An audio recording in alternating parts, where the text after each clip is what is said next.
Shalom, shalom, shalom to the 12 tribe that scatter abroad. Shalom, shalom to the 12 tribe that scatter abroad. I am Israel, a true seeker of Yahweh. Man, how everybody Sabbath was yesterday, first of all. I know y'all celebrate that pagan Valentine Day. If y'all look it up and understand what y'all celebrate.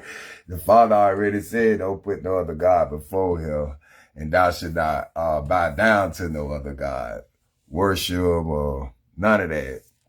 But you know, we as an Israelite community, what I mean, a so-called African American or so-called Hispanic and Native Americans, we don't care nothing about all that. You know, we're going to live by what the world say. We're going to find out, like what he said,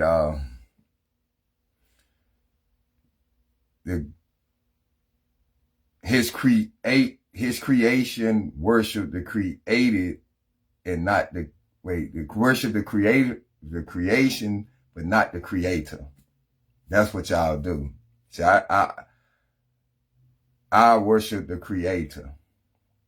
I ain't gonna worship nothing that he created. For what? When he say,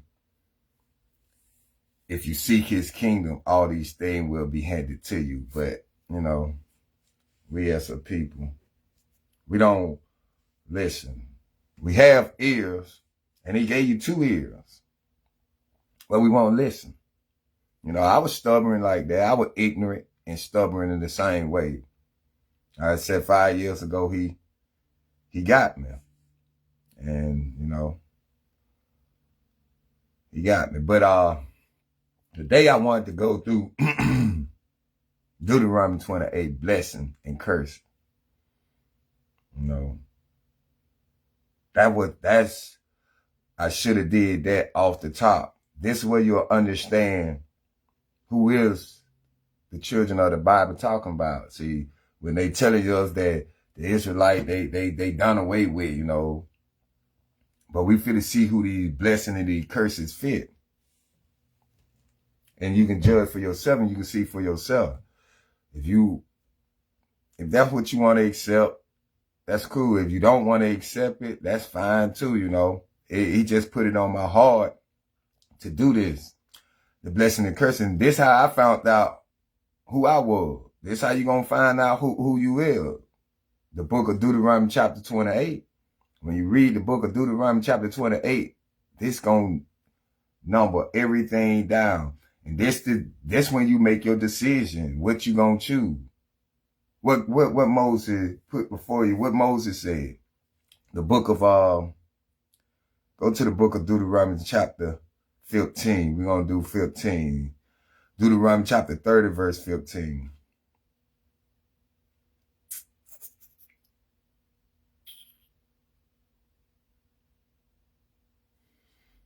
I'm going to read Deuteronomy chapter 30, verse 15, all the way down to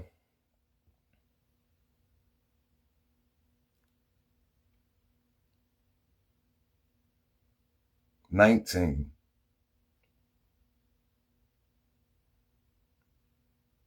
Yeah. This is the book of Deuteronomy chapter 30, verse 15.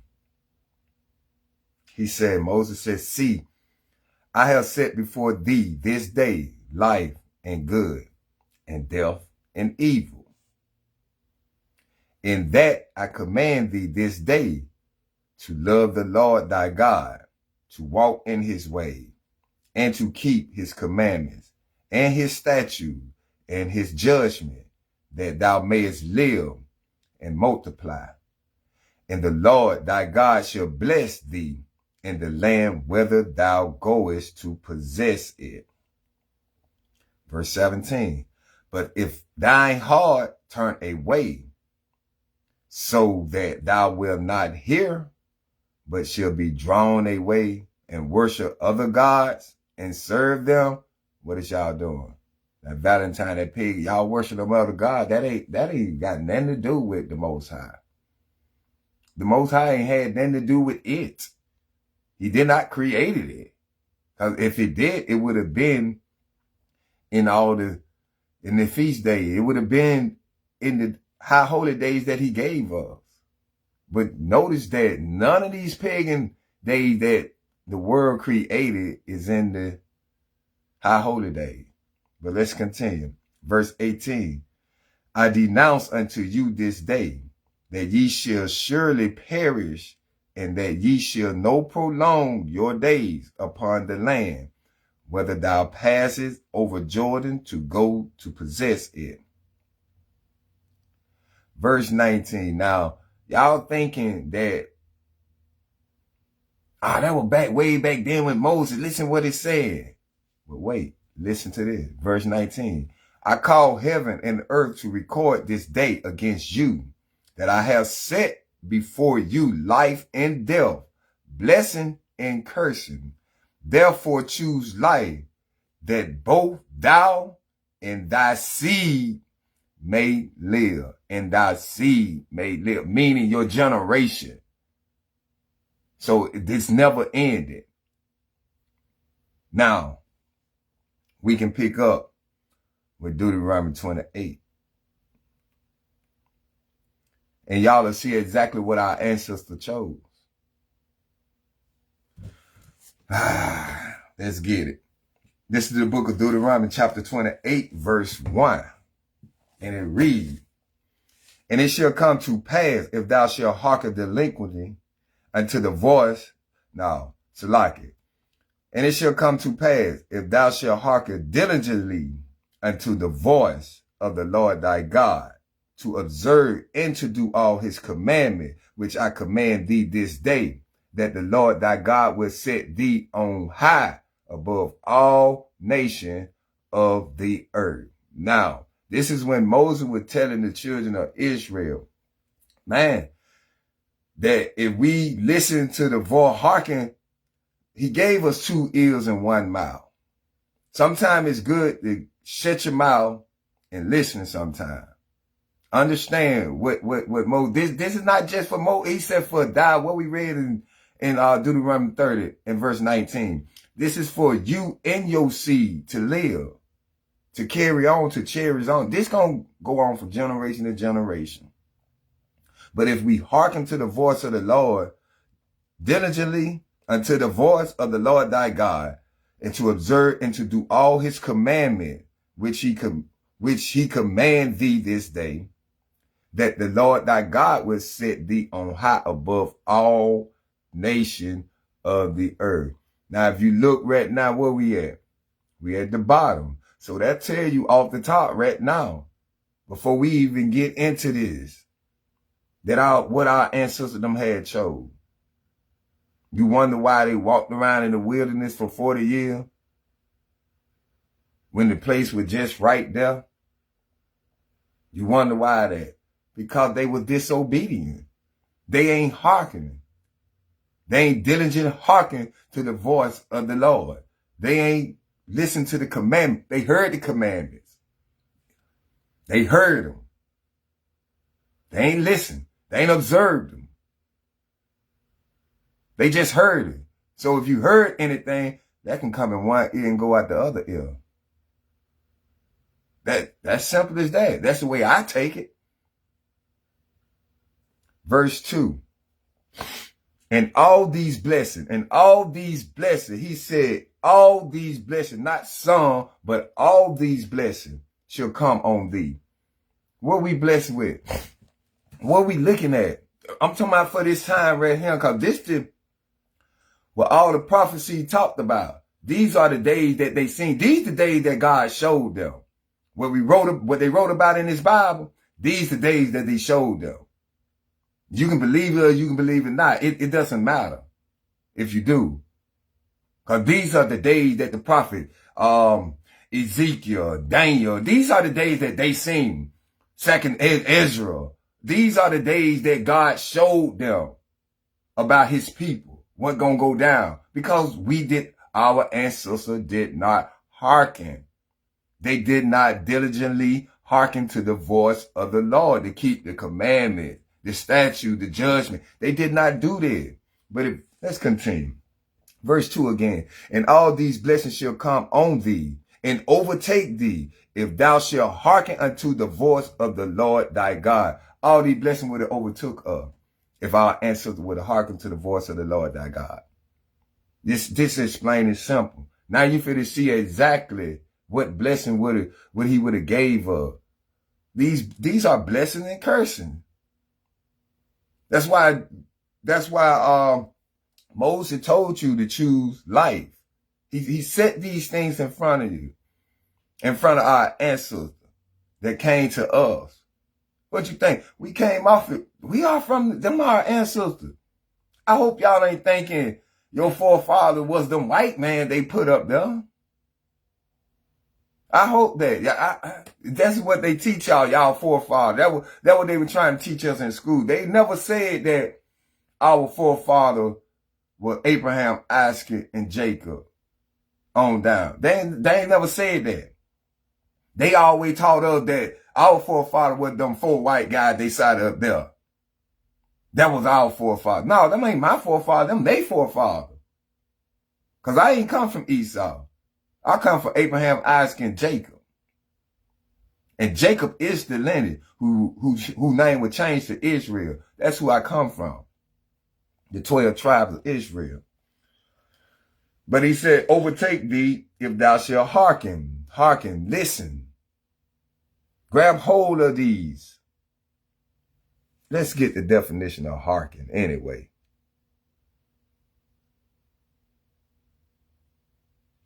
I got to go to the other Bible.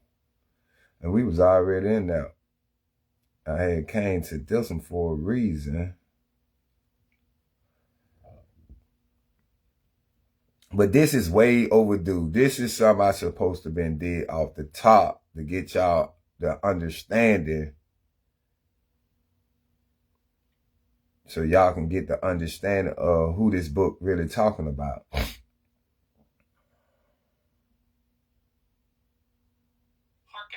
Pay attention. Listen. That's the definition. Pay attention. Listen. See, like I said, y'all heard. You can hear anything because it'll go in one ear and come out the other. But when you pay attention and start listening, you receiving it in, you achieving it. You taking it into your mind now. Now you taking it in so you can have a thought on it. You understand what I'm saying? Yeah, I dropped out in the 9th grade. I ain't graduated at all. I ain't even got a GED. But what I know I can understand English very good when it come down explaining it to me. I can understand that. I can understand what they're saying. Because most of y'all went to college and everything. I can break this Bible down to you real simple. And most of y'all went to college and graduate with a high diploma, high whatever it is. But you can't even understand what the Bible's saying. You know why? Because you won't keep no commandments. You ain't diligently hearken unto the voice of the Lord. I did that. That's why I can understand what the Bible. He said, a good understanding come to all those who keep my commandment. That's why I understand the Bible. Y'all don't. But he said, verse 2 again, and all these blessings shall come on thee and overtake thee, if thou shalt hearken unto the voice of the Lord thy God. Verse 3. Blessed shalt thou be in the city, and blessed shalt thou be in the fields. These blessings, he said, blessed shalt thou be in the city, and blessed shalt thou be in the field. Blessed shalt thou be in the city, and blessed shalt thou be in the field. Well, what I know right now, us being in the city, we getting shot down, gunned down. This is now. But these is blessing if we would have hearkened, if our ancestors would have hearkened. This is blessing what we read. But what I know of what we're doing in the city now, we getting gunned down, we getting beat down, we getting tossed in jail. This in the city. And then what I know of for being in the field. My ancestors and them being in the field, they was working. Picking cotton, picking tobacco, picking sugar cane. Understand these things. But he said, blessed will thou be in the city. We weren't blessed in the city. We wasn't blessed in the city. Period.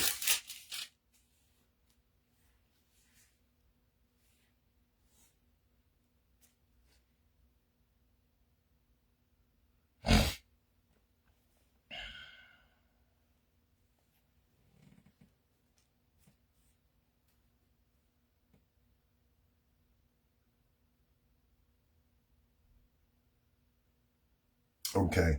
Precept. The book of Isaiah chapter 65 verse 23. This with the blessing. That if we would have blessing, if we would have hearkened to the voice.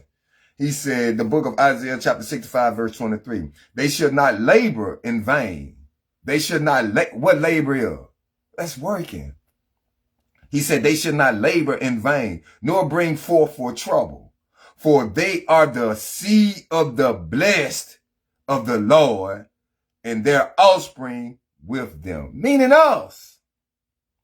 We supposed to not be laboring in this city. Period. We don't supposed to have forth bring no trouble towards us. All that beating with the whip, no trouble. None of this vain stuff. No. We supposed to be blessed because we are the blessed of the seed from God. Let's continue. Verse 4. And it reads, blessed shall be the fruit of thy body, and the fruit of thy ground, and the fruit of thy cattle, the increase of thy kind, and the flock of thy sheep. Now blessed shall be the fruit of thy body, meaning your offspring, the children that you have. Blessed shall be the fruit of your body. Even blessed, blessed shall be the fruit of thy ground, meaning your ground gonna be blessed. Anything you plant will grow. It gonna achieve to what it achieved to. These are the blessings that we supposed to been taking. If our ancestor would have hearkened to the voice of the Lord. It even said, in the fruit of thy cattle, even your cattle, it was going to expand. It was going to be fruitful, blessed, meaning they're going to be healthy. No strain, no disease, no nothing coming toward thee. It's going to be healthy. Look what we eating. And if you ain't with God, man, if you ain't trying to keep no commandment, you think God blessing your food, what these folk feeding you? These folk feeding us fake food, all types of stuff.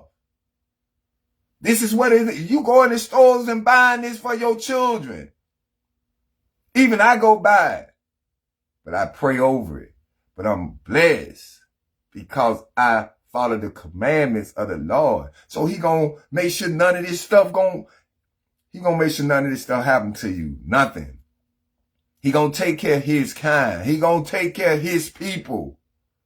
Regardless of, it can be, you can go out there and get that water and they can do all types of things with this water, put anything, put poison in this water. This person who ain't worshiping the Lord, don't want to keep no commandment. And then you got this person who's doing the commandment. Both of them drink the same water. But the one that doing the wicked stuff and ain't want to be righteous, I don't want to hearken to diligently hearken to the voice of the Lord, that person gets sick. But this person, all right. Then you looking like they drunk the same thing. Because this person is well taken care of by the Father. They diligently hearkened to the voice of the Lord. They kept his statutes. They kept the commandments. They kept the laws.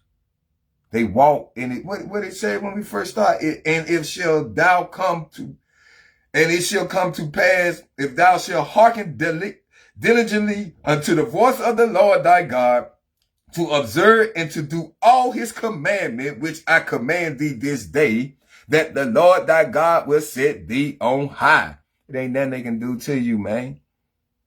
Do y'all understand the words that coming out of my mouth? Maybe you don't. I don't know, because we living for the world. We trying to achieve what the world got when he say seek thy kingdom, his kingdom, not seek the world. Yes, the world giving you this and giving you that. But look what come behind that.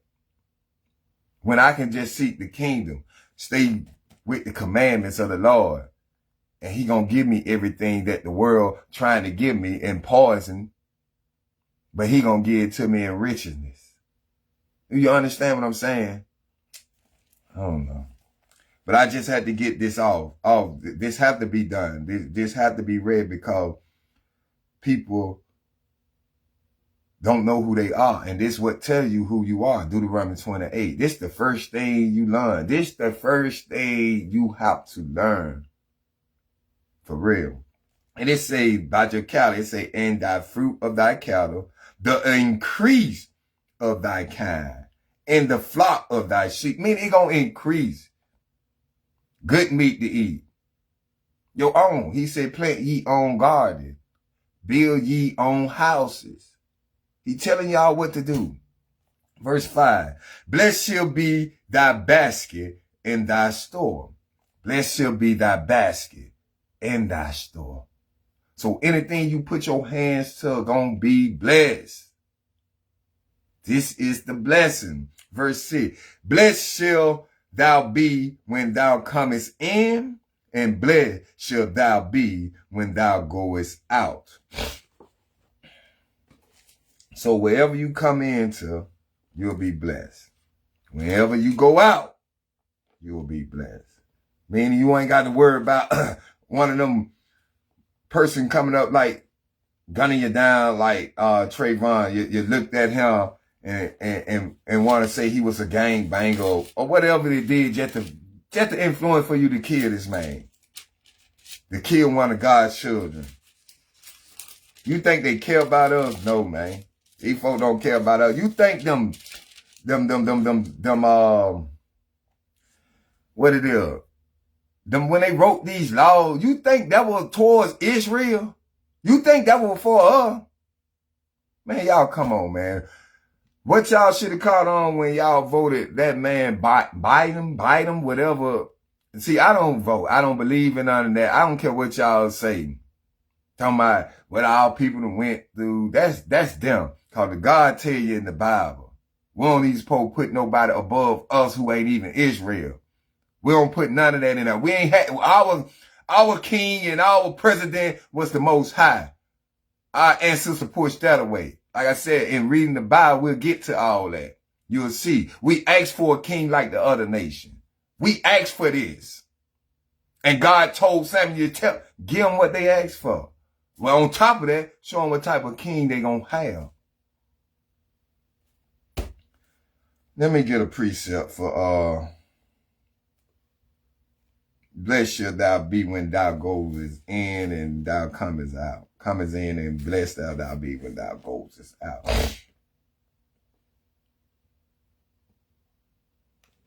The book of Psalms, chapter 121, verse 8. The Lord shall preserve thy going out and thy coming in from this time forth and even forevermore. Meaning it's still going on. This ain't gonna never stop. He already said he'll visit the third and fourth generation. He gonna visit the fathers of the third and the fourth generation of those that hate him. This is still going on, man. So, but if we was hearkening to the voice, we've been blessed with things like thou blessed be going in and coming out. These are the blessings. Let's continue. Because it ain't many. It ain't many. But you're going to see all the curses that we chose. Verse 7. The Lord shall cause thy enemies. You know, son, let me look at something now. Let me see what this 1 Samuel kicked out. Now, these are direction we're going in and going out. These are things, how they were blessed. What that in 1 Samuel?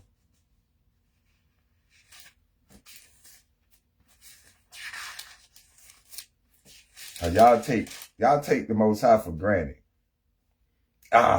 If God were real, why he letting his people suffer like this? Why is this? That's what we reading now. The curses, the blessings and the curses. This exactly. Now, we put ourselves in this situation. We did this. Ain't nobody did this to us but us. And we still doing it as of the day. Cause this is the worst generation you ever seen. They don't care about nothing. They don't even care about themselves. You see what they go all on, what you call these social media, and see how they dispose themselves. They don't care about themselves. You all in a lot called the love for money is not. What y'all like to say? Y'all say money is the root to all evil. No, it's the love of money. It's the root to all evil. You love that money so much that you will expose yourself. You will do anything for that money. You will let another man poke you in your booty for that money. Another woman will turn and have sexual things for another woman for that money. It's the love of money. You can't say money is the root of all evil, because money can't be the root of all evil. You need money to survive. No, it's how much you love that money and what you do for that money. Understand. What is it? 1 Samuel chapter, where we at? Precept 29 and 6. Is that what it say? Then, this is the book of 1 Samuel chapter 29 and 6. Then Achish called David and said unto him, surely, as the Lord liveth, thou hast been upright, and thou going out, and thy coming in with me in the host is good in my sight. For I have not found evil in thee since the day of thy coming unto me, unto this day. Nevertheless, the Lord favor thee not. See, David was upright. So his going in and coming out, what this man just said, achieved. Every sin David came around here, never good things will happen. Because God protected his going in and his going out. David kept, I ain't saying David ain't never sinned it. David sinned it. But what God saw in him, y'all don't understand, man. That's why you have to read. Let's continue. Verse 7.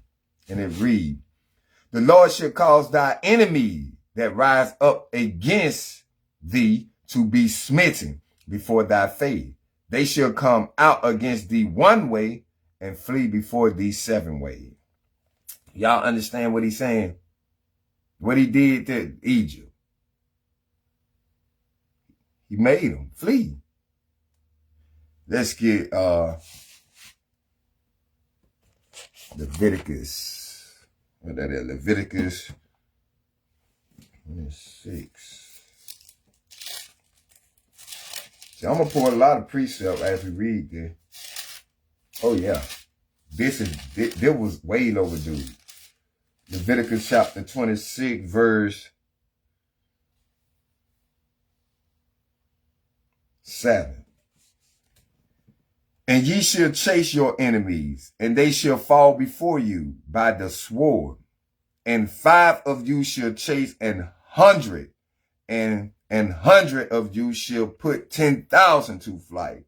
And your enemy shall fall before you by the sword. And we just read, the Lord shall cause thy enemy that rise up against thee to be smitten before thy face. They shall come out against thee one way and flee before thee 7 ways. Your enemy, this is in the blessing.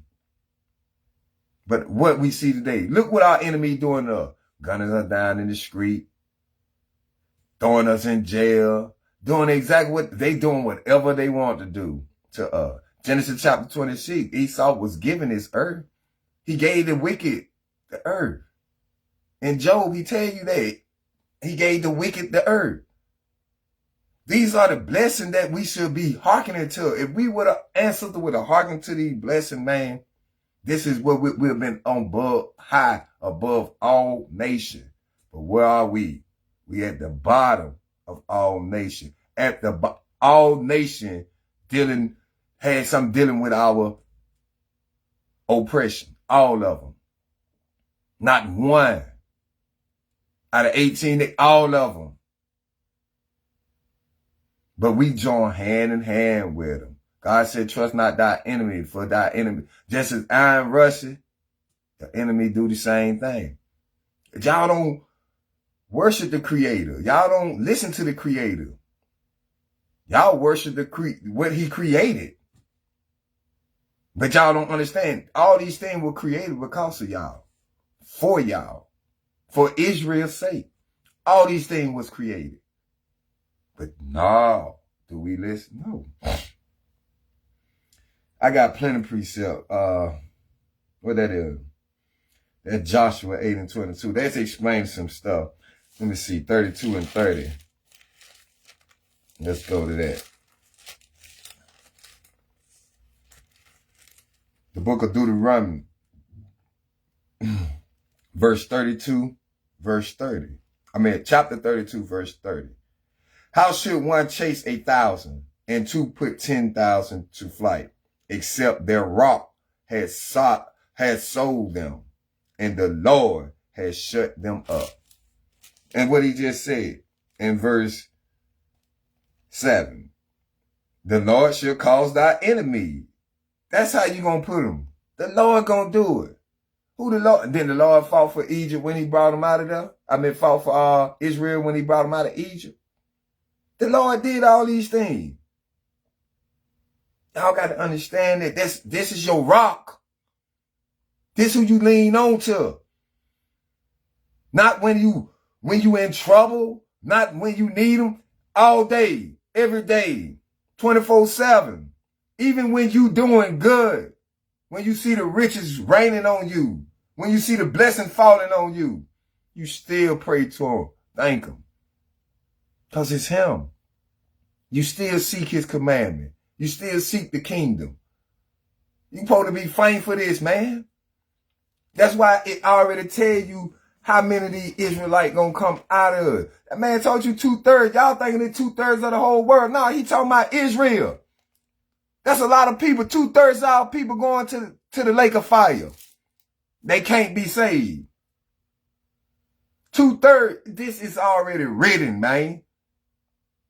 This ain't nothing that maybe it happened, maybe it won't. No, this is already written. This man already know what you're going to do, when you're going to do it, how you're going to do it, who coming and who not coming.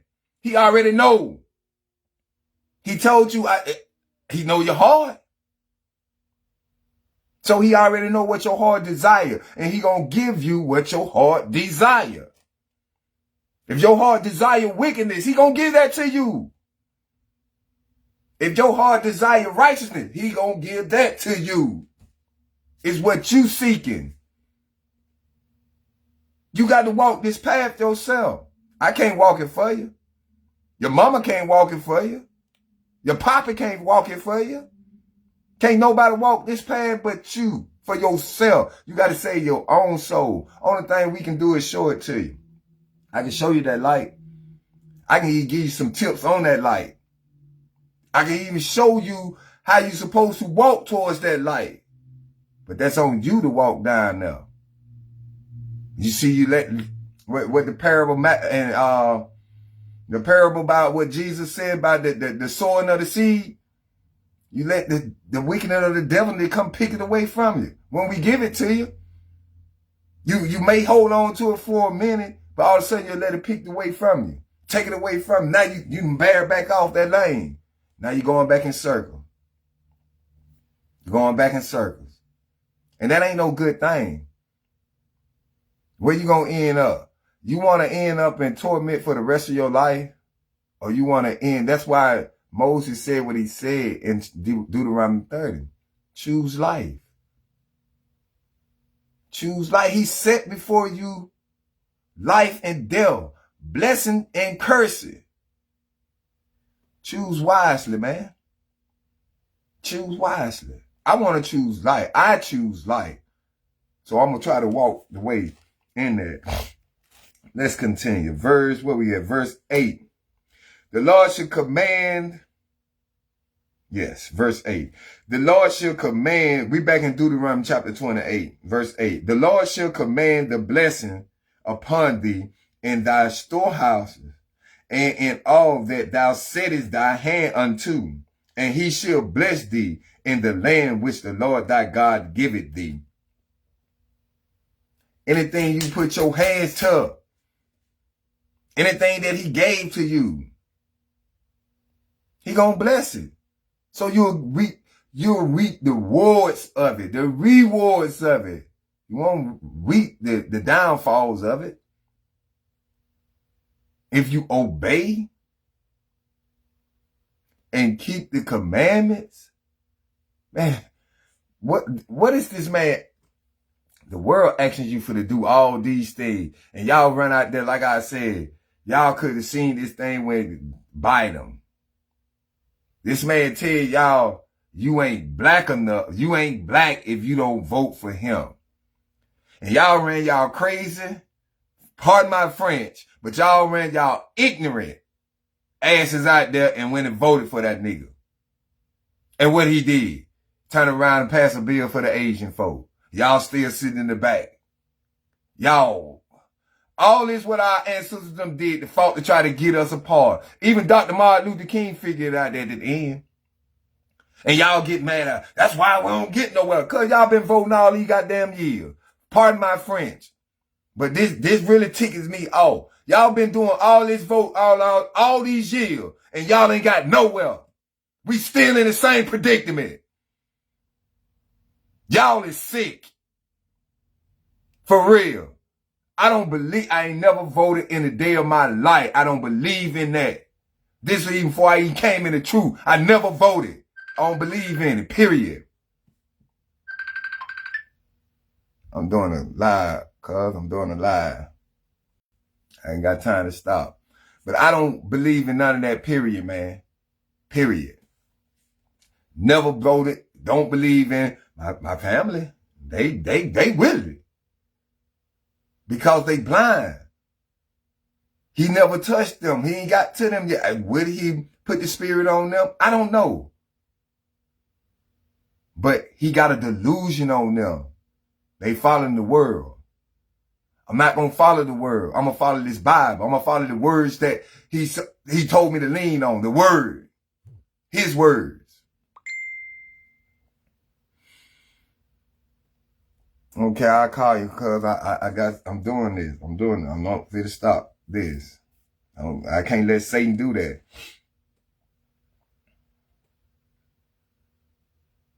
Let me see. 15 and 4.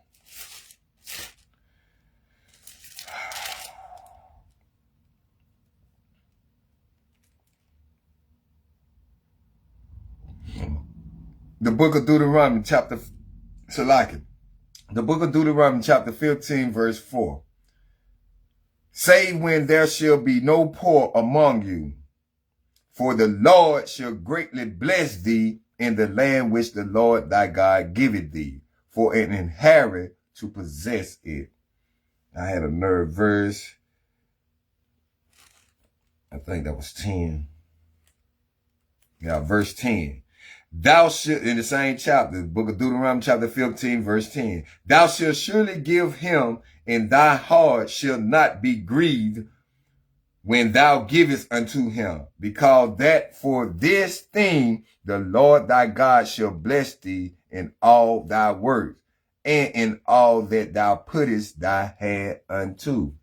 So we would took the blessing, anything we put our hands to. What he said, even the fruit of your body, meaning your kids, anything you put your hand to, the Father gonna bless it. This us following, hearkening to the voice of the Lord. Let's continue, because I'm so ready to get to the cursing. Verse 9. The Lord shall establish thee, we back in Deuteronomy 28, verse 9. The Lord shall establish thee in holy people unto himself, as he had sworn unto thee, if thou shalt keep the commandments of the Lord thy God and walk in his way. And he said, what? Let's get it. Deuteronomy chapter 7, verse 6. Know it by heart. Everybody know this. Well, I can't say everybody. It say, this is the book of Deuteronomy chapter 7, verse 6. It said, as what we read about it, it said, the Lord shall establish thee an holy people unto himself, as he had sworn unto thee. When he did this, Deuteronomy chapter 7, verse 6. For thou art an holy people unto the Lord thy God. The Lord thy God hath chosen thee to be a special people unto himself above all people that are upon the face of this earth. This is what he sworn to you. You's a holy people. Meaning you set apart. When you see, in English, holy meaning something else. But when you look it up in the biblical stand or the Hebrew, means set apart. Just like the Sabbath, it's a holy day. It's set apart from all these days. That's a day you read. So you being a holy people means you're supposed to do the holy things. You're supposed to be, you set apart. You don't supposed to follow them. You don't do what the heathen do. You can't follow them.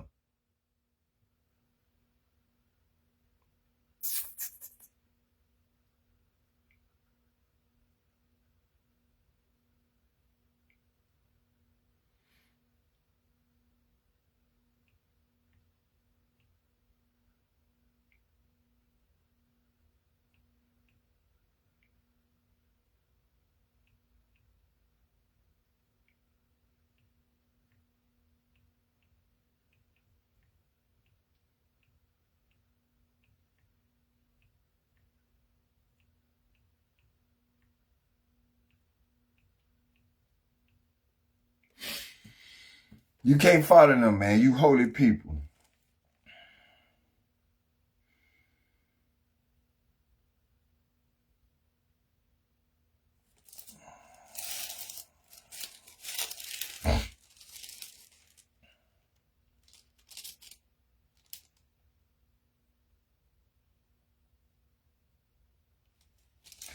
The book of Deuteronomy chapter 26, verse 18. And the Lord had avouched thee this day to be a peculiar people, as he had promised thee, and thou shouldest keep all his commandments. I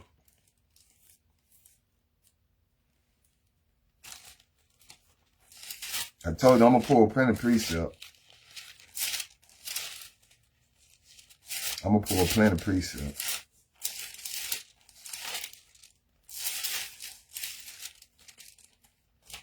What that was, Exodus.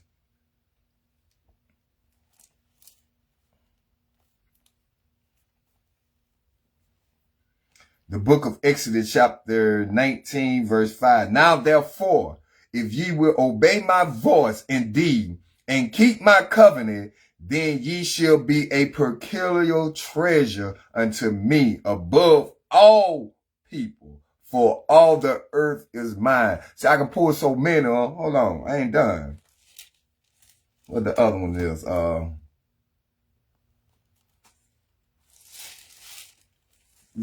Y'all think y'all ain't special to him? But you got to keep the commandments. It's telling you. Deuteronomy 14 and 2. For thou art a holy people unto the Lord thy God. And the Lord had chosen thee to be a peculiar people unto himself above all the nations that are upon the earth. Man, y'all, let's continue, man. Verse 10, back in Deuteronomy chapter 28, verse 10. And all the people of the earth shall see that thou art called by the name of the Lord, and they shall be afraid of thee. What you think them people seen when Moses brought them out of Egypt, man? When they went to go take down Man, y'all ain't seen that yet. We in the Torah, getting the laws, the commandment, the statute. We getting all these.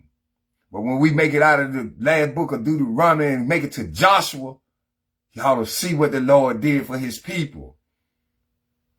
Y'all will see what the Lord did for his people. See, all them mans of war that was in the wilderness, they died off. Because the Father said he was going to kill them all. Because they ain't obey. So I'm going to do it with their generation. So the ones that were born in the wilderness, Joshua had to go and do another.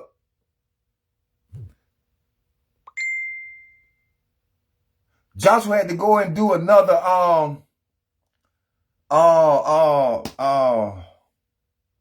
what it is? He had to redo, I can't think of the name right now. I can't think of the name right now. But he had to redo it all over again. When you do it in 8 days, he said on the 8th day, yeah, for the male, he had to go back and do all that. He had to sanctify all them all over again. Because these were the new ones. These weren't the ones that they walked out of Egypt with. That's why they stayed. He walked them in 40 years around in Egypt till all of them died off. That's what he said. Because they wouldn't listen. You had a lot of them going against Moses. Now this the book of Moses, the Torah. And this the last book, the Deuteronomy. He breaking the curses down to you. He breaking the blessing down to you if you choose life. If you choose life, this is what we would have had it. Even, y'all gonna even see how the new one that start going against the law. Man, y'all ain't seen that, man. Verse number 11. The book of Deuteronomy, chapter 28, verse 11. And the Lord shall make thee plenteous in goods, in the fruit of thy body, and in the fruit of thy cattle, and in the fruit of thy ground, in the land which the Lord sware unto thy father to give thee.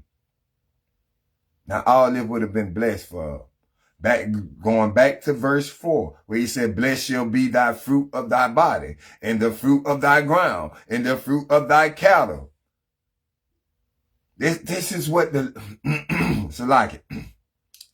is what the Lord promised us. You think the Lord is a liar? He said his word will not come back void. We did this to ourselves. Instead of us choosing the blessing, we choose the curses. Let's continue so we can get to it. Verse 12, the Lord shall open unto thee his good treasure. His good treasure. Then he just call you you'll be a particular treasure of his. I can go show you in the Ezra where he pulled his treasure out. This perfect particular treasure. Yahweh Shai, his son. I can show it to you in Ezra. In the beginning, when God created the heavens and the earth. A lot of people say the first thing God created was Yahweh Shai. No, the first thing God created was heaven and earth. That was the first thing he created. What did it tell you in the beginning? In the beginning, God created the heavens and the earth. And the earth was without form. There wasn't nobody right there with him then. He was there by himself. Then he spoke, let there be light. That's when he created his son. See, y'all wouldn't understand that because y'all don't keep no commandments. So he ain't going to show it to you. But he showed it to me. Let's see.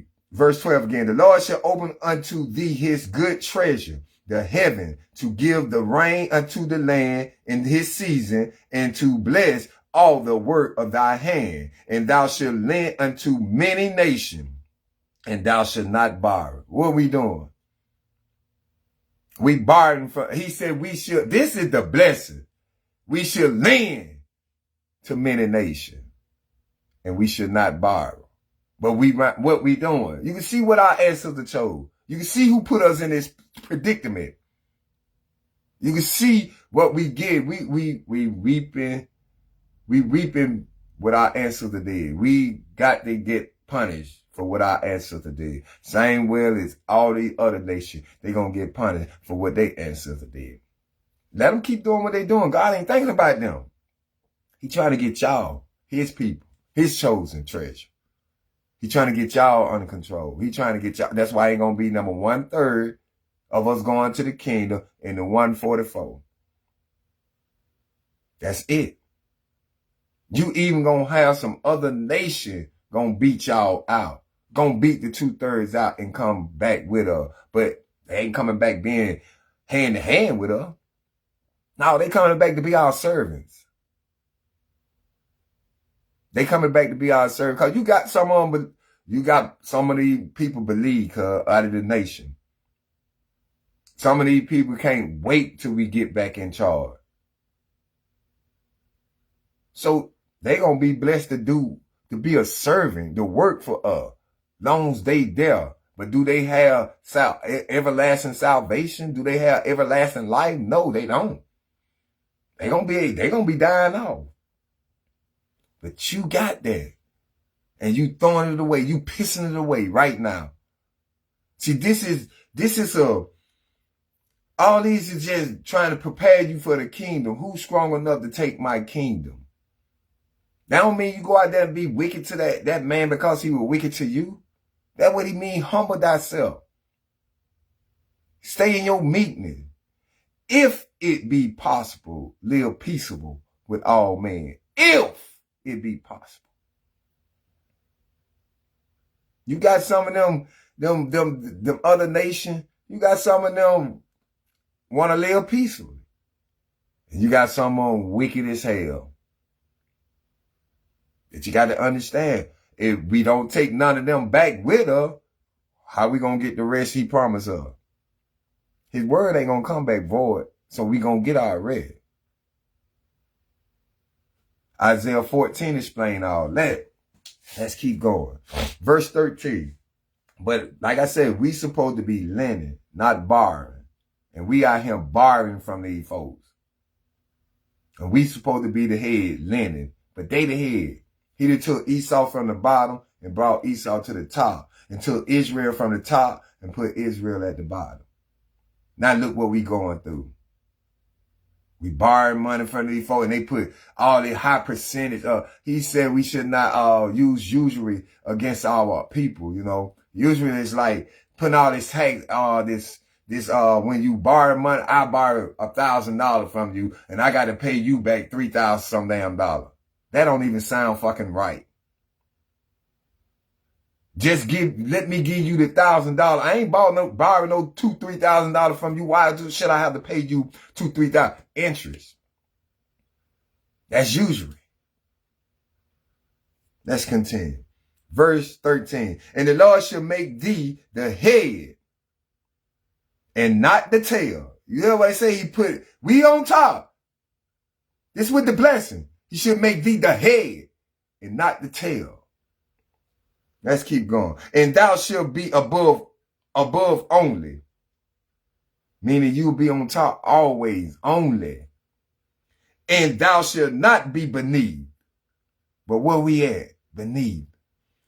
If thou hearken unto the commandment, listen to what he said. How many times I read commandment and just from verse 1 and we in verse 13. I done said commandment about 5 times already.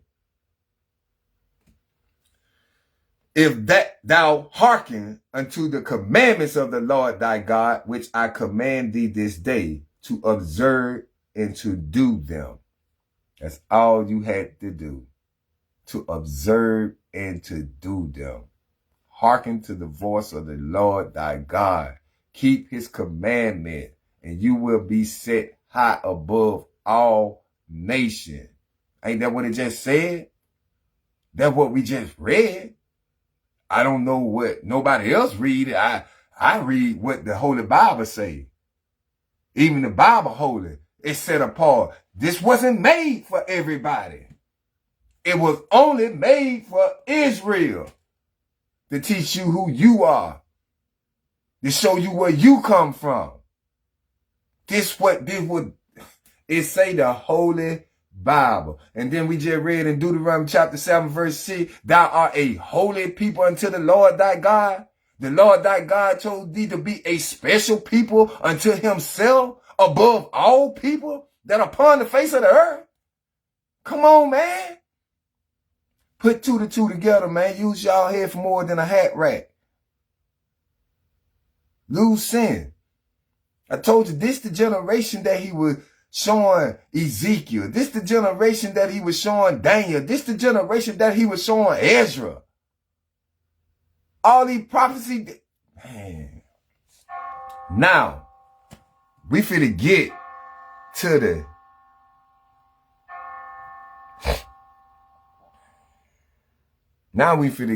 real deal. Yes. Because we didn't choose the blessing. We didn't choose the blessing.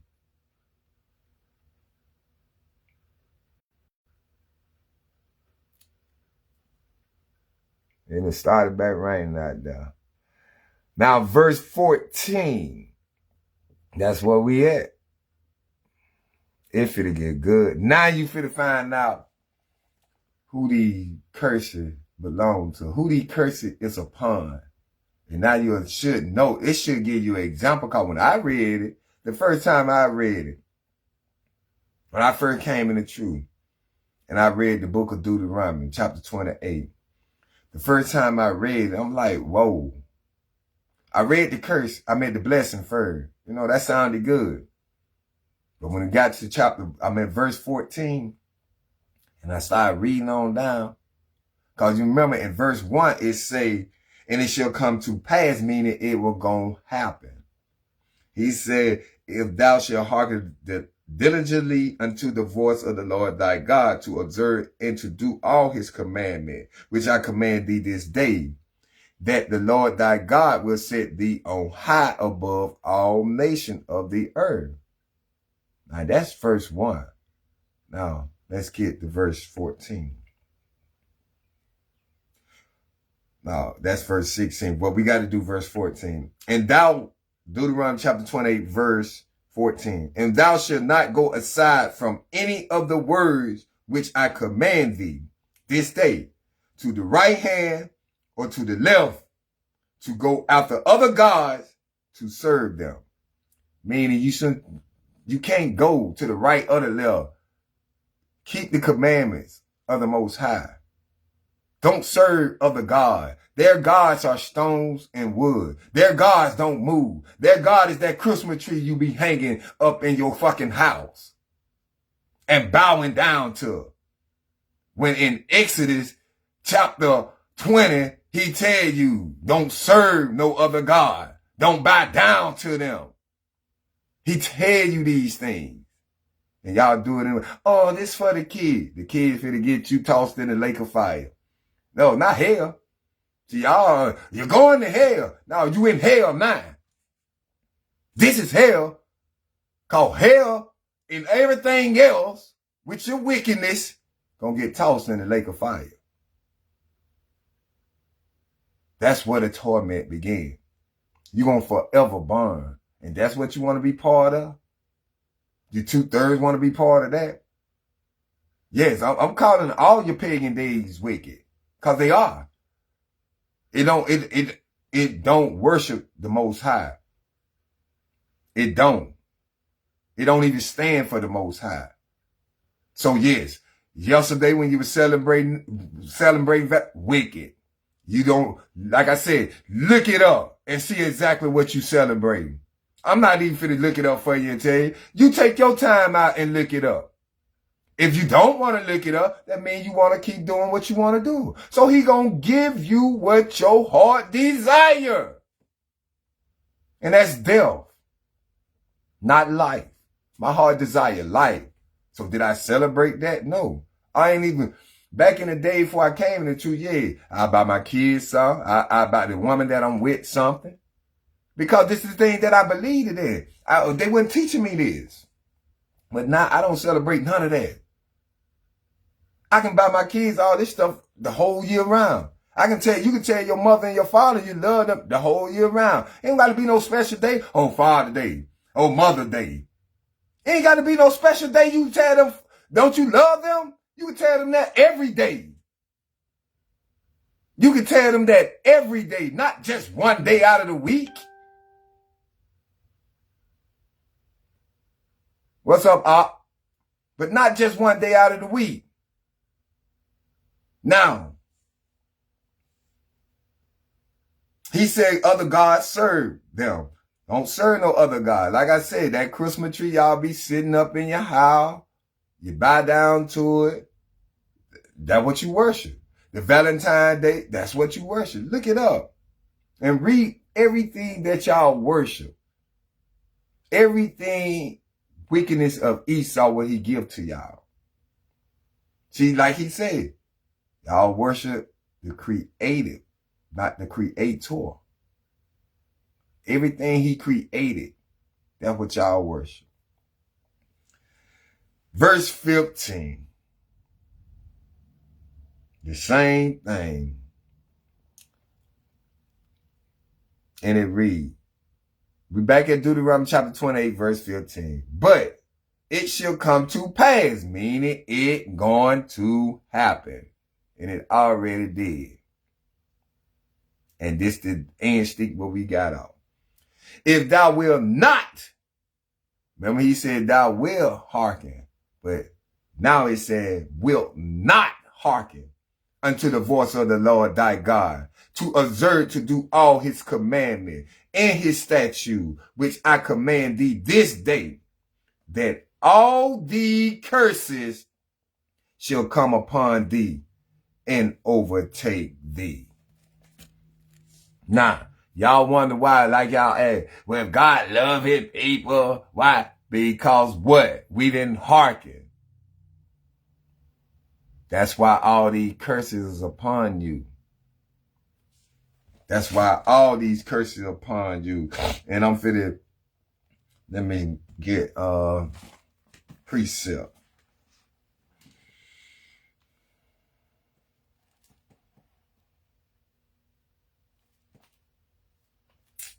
Let me pull them probably one or two precept. Let's see.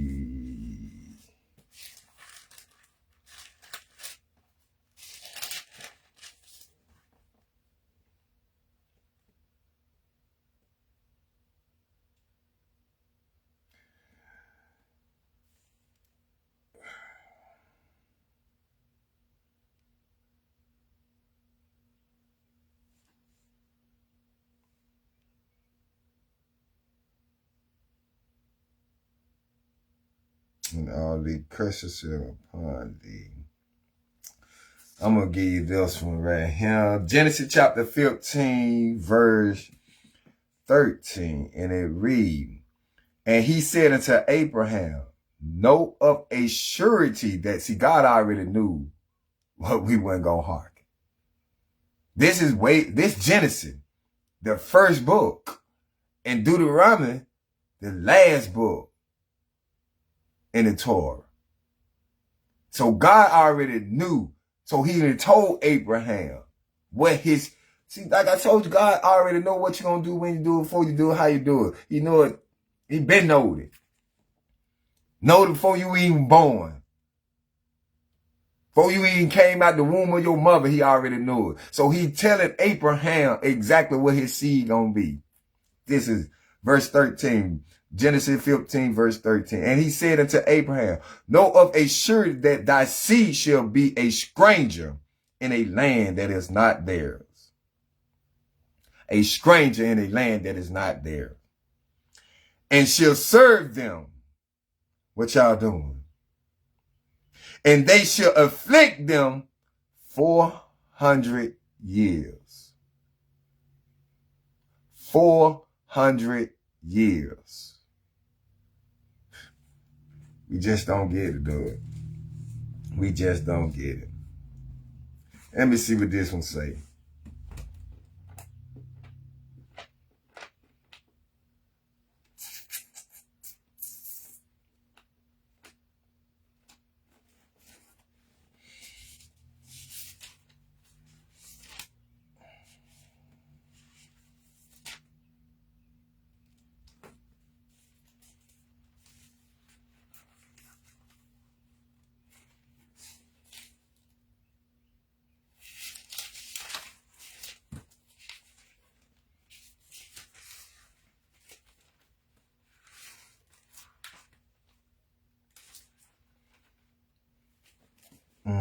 what it is.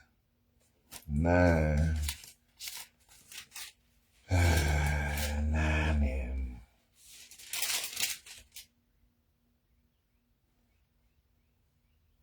yeah.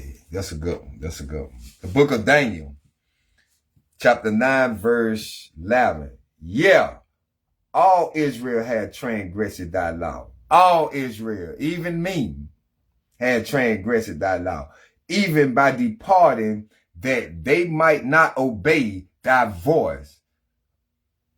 Hearken to the voice of the Lord thy God. Therefore, the curse is poured upon us, and the oath that is written in the law of Moses, what we reading, of Moses,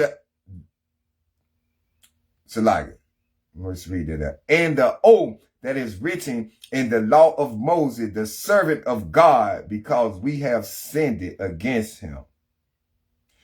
And he had confirmed his words, which he spake against us, and against our judges, and against our judges that judge us, by bringing upon us a great evil. For under the whole heaven had not been done as had been done upon Jerusalem. Jerusalem is another name for Israel. Not in the whole earth had been done to what been done to us. Only been done to us this way, the curses. And we ain't even start reading one curse. Now we finna read verse 16. Cursed shalt thou be in the city, and cursed shalt thou be in the field. Deuteronomy chapter 28, verse 16. Now, at first it said, blessed will we be in the city, and blessed with what we is now. We curse. Like I said, we get gunned down, beat down, arrested, killed. All these type of things in the city. And what our ancestors were doing in the field. Picking cotton, working hard, picking tobacco, picking sugar cane. That's in the field. And if you ain't do it, they'll whip the skin off you. Yeah, y'all already know it. So this a curse. That was a curse we were put upon us. We had a generation had to go through this. Because he said from the third to the fourth generation, for the fathers of the third and the fourth generation, they're going to be forever continue. We had a generation that had to go through that, got whips upon them. And look at us now in this generation. Look what our people doing. I remember back in the day, man, back in the 80s, see, I growed up in the 80s.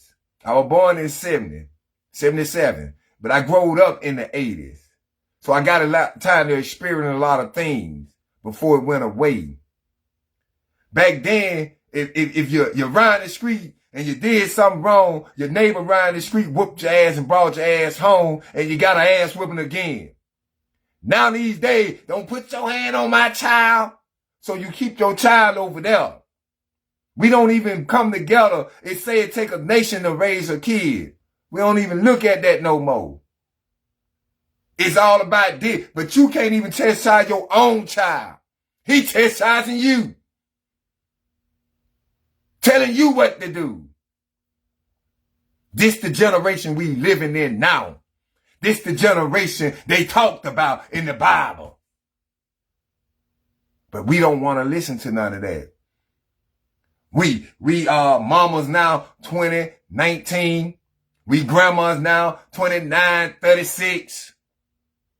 We too busy, ain't got time for no child to help raise no child. We too busy want to be out there in that club shaking. We ain't got time to teach this to our kids. This is what he said. You teach this to your children diligently. But we ain't got time for that. I try to do it with my kid. But the mama sit back and look proud because the kids don't want to have a conversation with, oh, that's a good thing. Oh, I got them right. That's a good thing to them. Because the kid don't want to, he ain't around, out of, what y'all say, out of mind, out of sight, some shit y'all be saying. If you ain't around, they don't got to mind you stuff. Cool. That's cool. I call them every day, but that's cool. Because I'm not going to get punished for that. Chill. All the wickedness that y'all do towards the man that trying to be with their children and teach them the right way. Because look what y'all single mother raising. They don't know if they're a boy or girl. They run around here killing everything. In and out of prison. They don't know what they lost. This is what y'all raising. When the white man is to trick y'all with the Section 8, the food yamps, to get the man out the house, that was his plan. Did y'all read How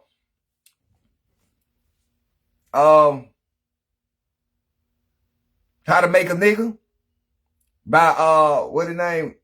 Willie Lynch? He succeeded. He accomplished what he set out to do. He accomplished that. Even if that man is that child father and he get on that child in front of you, you don't even like that. You goes off, don't put your hand on my child. That ain't your child. That ain't even my child. That's God's child. And God said, diligently teach this to your children. Boy, y'all just don't know why everybody rushing that day to come. Boy, what it is to you. What it is to you that you hearken to the commandments. Because what it is to you, if you didn't hearken to the commandment, what it is to you. Why is you rushing it? You better enjoy what you got because you wicked. So when that day comes, you get judged and punished. That gonna be a scary day. That gonna be one scary. He gonna destroy this whole motherfucker in 1 hour. Pardon my friend. He gonna destroy it in 1 hour. So the next 23 hours, what it is to you, judgment. Let's continue. Verse 17. Cursed shall be thy basket in thy store. So anything that you put your hands toward, it's going to be cursed. It's going to fail. You may do good for the next first 20 years. But all of a sudden, because you don't own it. You don't own it. Anything you run around here talking about you own and you paying taxes on it. How you own it? When you pay, if you own something, you don't pay nothing on it. I own this house. Nigga, you pay taxes every year on that house. So how the hell you own it? Stop paying that tax. I bet them folk come get that motherfucker. Pardon my French. I bet you they come get it.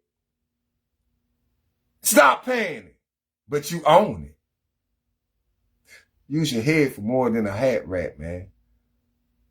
I own this piece of land. Stop paying the taxes on it. Even your car. Yeah, that's your car, but do you own it? No.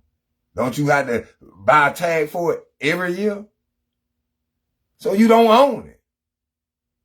You got folk riding around here with no tags on. Folks can come pull that car anytime they want to. Anytime they want to. Let's continue, man. Verse 18. Cursed shall be the fruit of thy body, and the fruit of thy land, the increase of thy kind, and the flock of thy sheep. He said, bless the first time, meaning gonna increase. Now, the fruit of thy body. Let me get a precept for it. The fruit of thy body, your children gonna be cursed. Your land gonna be cursed. Meaning it ain't, look what that land out there doing. You barely can grow stuff, right? Maybe you might get maybe might get a good batch this season. Maybe you won't. I don't know. It's raining like crazy now. But when it's time for the rain to come, you might not get it. Cause it cursed. You are cursed. It ain't nothing what that white man did. It ain't nothing what another nation did. It's what you did.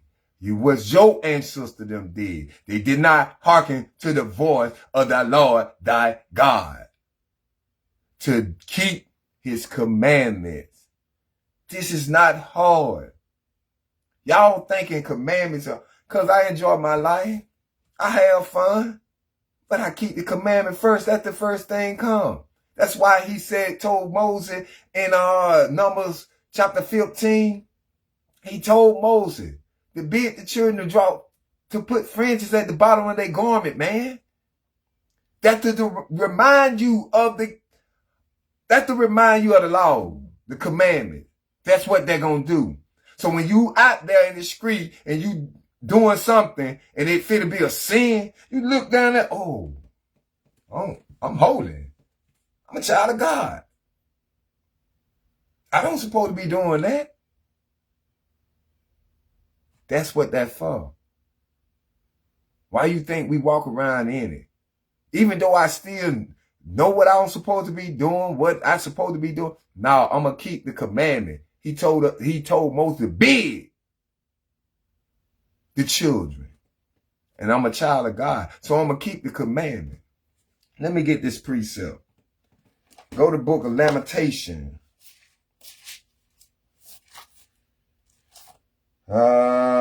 Chapter 11.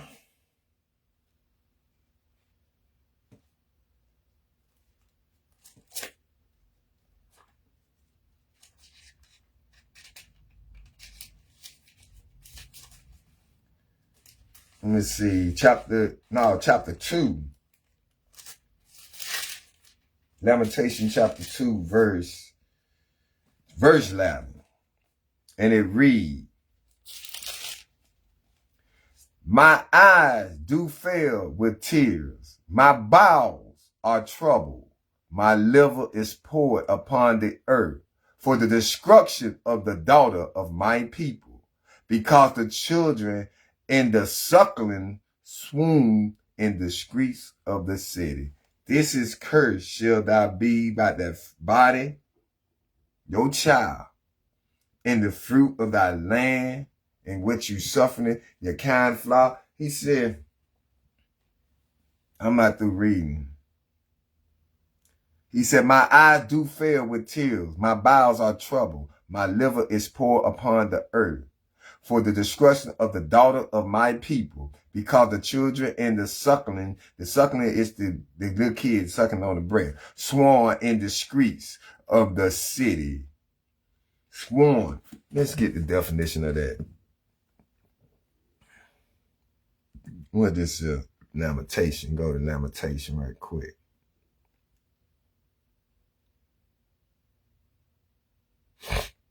Lamentation chapter 2. Verse 11.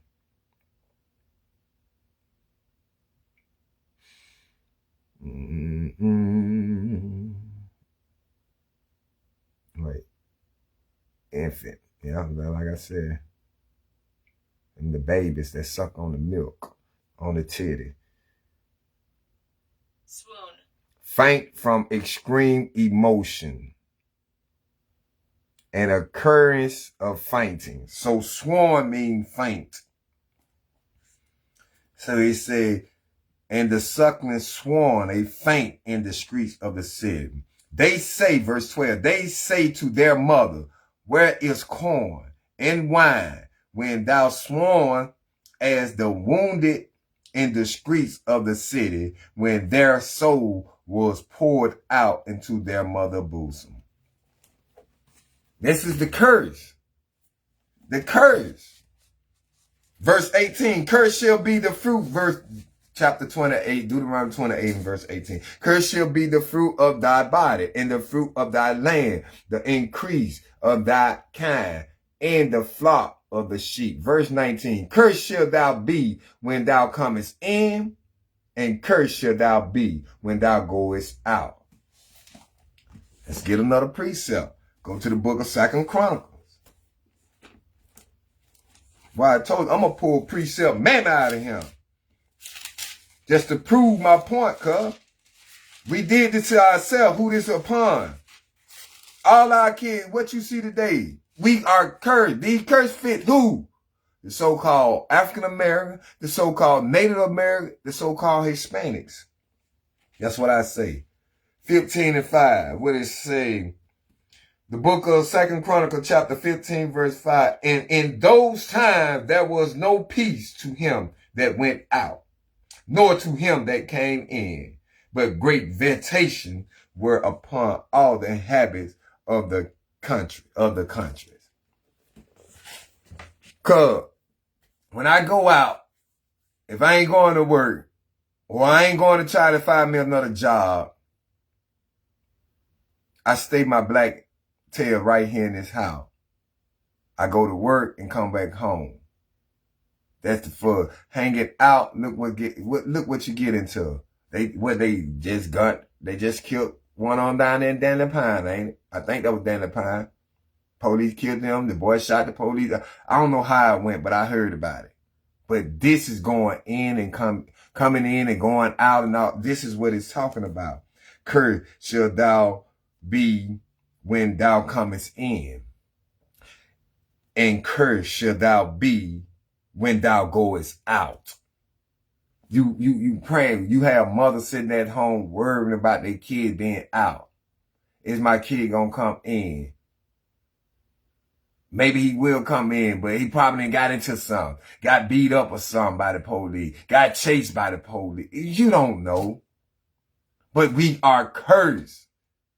I know y'all see these things. Black mothers on TV crying about their kid. Every time. This is no game. This is a curse that upon us.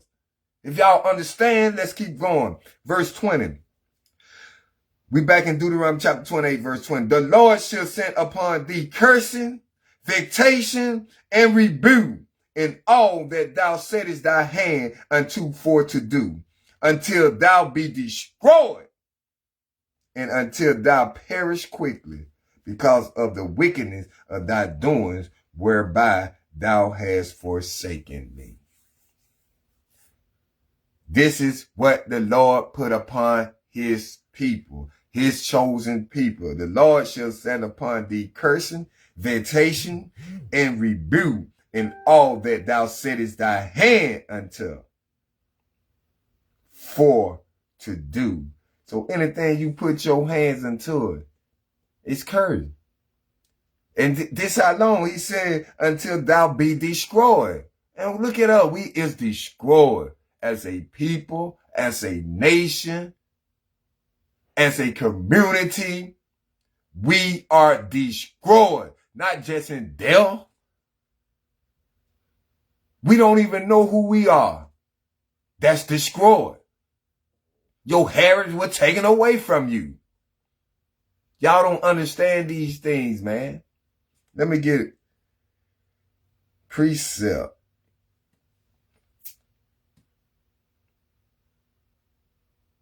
Let me get a couple of precepts.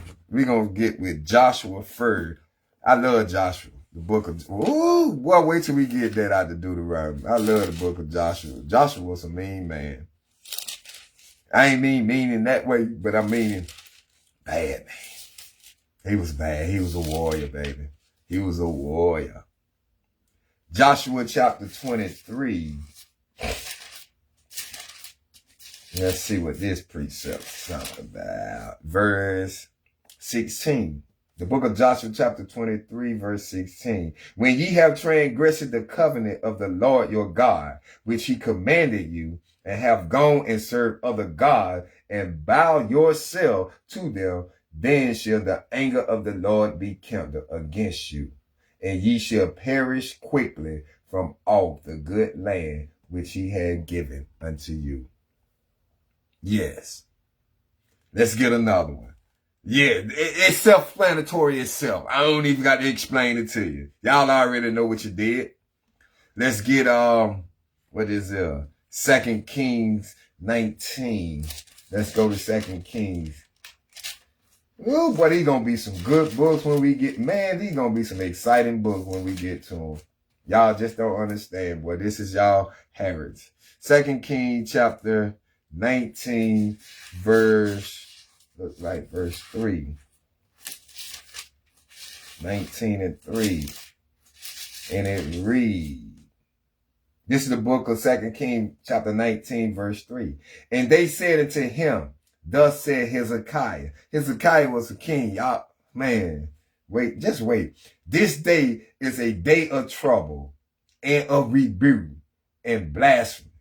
For the children are come to the birth, and there is not strength to bring forth.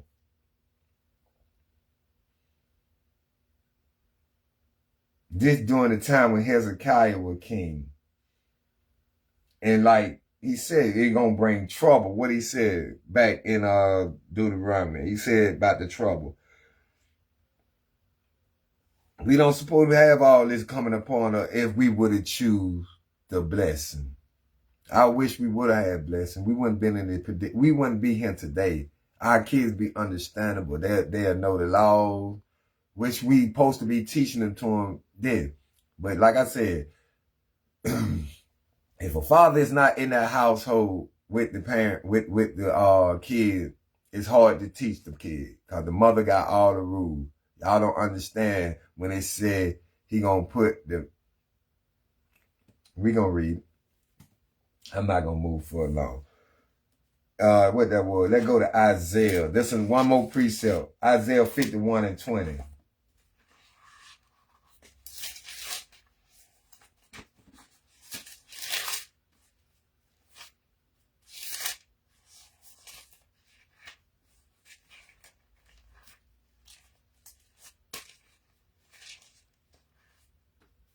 The book of Isaiah, chapter 51, verse 20. Thy son have fainted, sworn. They lie at the head of all the streets as a wild bull in a net. They are full of the fury of the Lord, the rebuke of thy God. He said what he said. He gonna verse 20 again, Deuteronomy 28, verse 20. The Lord shall send upon thee curse, vexation, and rebuke. This punishment. This is punishment in all that thou settest thy hand unto for to do, until thou be destroyed. And we are that. Our people, like, you got people jump on him, and when I say, man, I ain't talking about that. But I'm talking about a million things. I'm talking about the righteous thing. They want to hear the unrighteous. They want to see the wickedness. They don't want to hear the words of the Lord. See, they don't want to hearken diligent unto the voice of the Lord. See, this the voice of the Lord that I'm reading out to them. They jump on and jump off, jump on and jump off, which I don't care. I really don't care. But the Lord put this on my heart to go live and do this. This all I want to do. I'm just doing what my Father asked me to do. That's it. If a man have an ear, let him hear. How I said, what if they, oh man,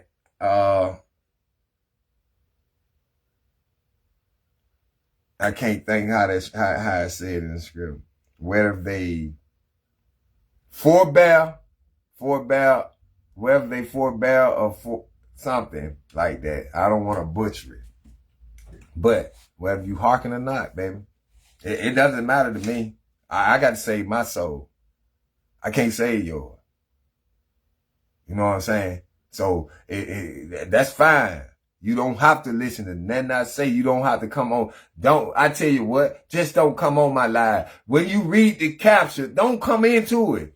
Because they're telling you what it is. Deuteronomy 28, blessing and cursing, choose wisely. So you don't have to jump on him to listen. You can read the capture. You know if that's entertaining you or not. You read what the captions say. So don't jump on him.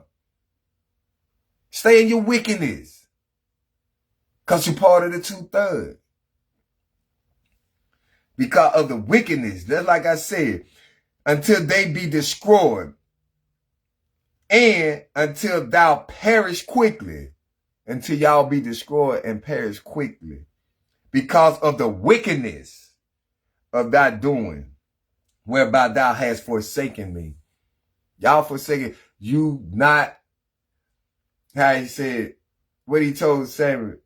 It's not you they forbear. It's him. So you not turning me down. You not hurting my feelings. You not breaking me down. It's him, the Most High. Because these his word that I'm reading, baby. I'm just a voice to carry out like Moses.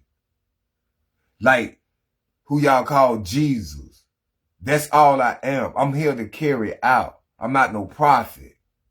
I'm not no teacher. What I forgot what he said. But I'm the one that was happy to receive the word and was glad and want to do it and want to let it out to my people. That's what I am. I'm not no teacher. Because I don't know enough of this to teach you. I explain what the Spirit give me. And I say what the Spirit say for me. These is not my words. Let's continue. Verse 21. Because you forsaken him, not me. The Lord shall make the pestilence cleave unto thee, until he have consumed thee from off the land, whither thou goest to possess it. Until he have consumed you. And consume, what consume mean? Let's get the definition of consume. Let's go back to Genesis. I meant Deuteronomy. Chapter 28. And what verse is it? 21.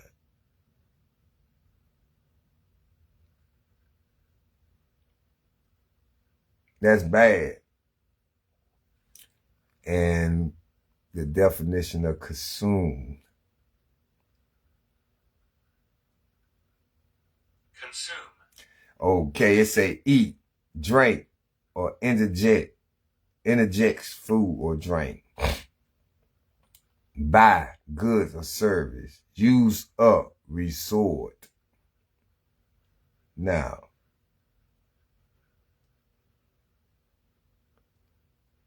what is the biblical meaning of consume? See, that's where I like to go to. Because English, it was something given to her. They have so many different type of definitions, they ain't going to give you the right one. In the Bible, consume means to destroy, use up, or waste away, often by fire or eating, but also metaphorically for divine judgment, spiritually transformation, like being consumed by God's love of the Icarus, or the destructive power of sin, implying completely ruin or utter dedication, depending on the context. So, in this context right here, meaning destroyed. That's what it means. Verse 22. Should I read this precept? Man, let's go to it. I ain't hiding no precept. Where we at? What that was? Jeremiah. Yeah, Jeremiah. Jeremiah, good book. Man, y'all don't understand, man. These are, man. I like them all. Every last one of them. But at 24 and 10. The book of Jeremiah, chapter 24, verse 10. And I will send the sword, the famine, and the pestilence among them, till they be consumed from off the land that I gave unto them and to their fathers. That's what I was telling you about consume me. He's going to destroy you. So it's not me you forsaken. It's not me you not hearken to. He said hearken to the voice of the Lord. So I'm a voice of the Lord. Because these the word that the hell? I saw that. I catch you the next time. Might be a mosquito because I did have that one up. But yes, consume you. What this is? Let's see what Amos got to say. I told you I ain't hiding nothing from you. I'm breaking it down to you. I'm precept upon precept. Line upon line. Here a little, there a little. You gonna get it. You gonna get it. You gonna get it. Amos chapter 4, verse 9. The book of Amos chapter 4, verse 9. I have smitten you with blasting and mildew, when your gardens and your vineyard and your fig trees and your olive tree increase. The palmer worm devoured them. Yet have ye not returned unto me, said the Lord. Listen to what he said. Verse 10. I have set among you the pestilence after the manner of Egypt. Your young men have I slain with the sword, and have taken away your horses, and I have made the stink of your camps to come up unto your nostril. Yet have ye not returned unto me, said the Lord.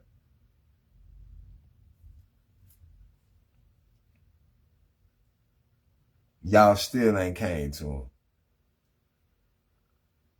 Y'all draw nigh to him with y'all mouth, but y'all hearts are far away from him, man.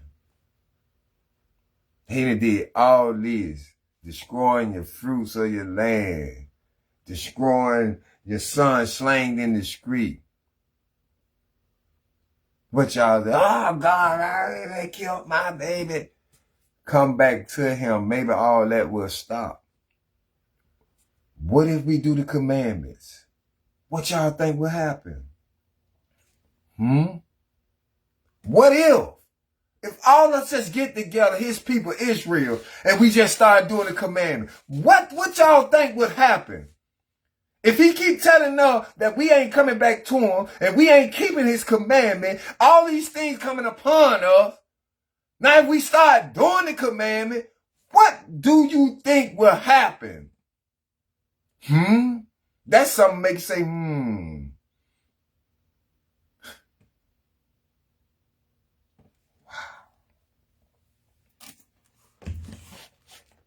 It's our people. You can't tell our people nothing. I don't want to hear that shit what that nigga talking about. Con. He got listen. Like I said, you're not forsaking me. You forsaking him, the Father. Verse 22. Back in Deuteronomy chapter 28, verse 22. These is curses.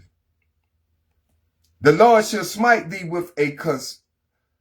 I got to go to this word, because I got to get this word pronounced right.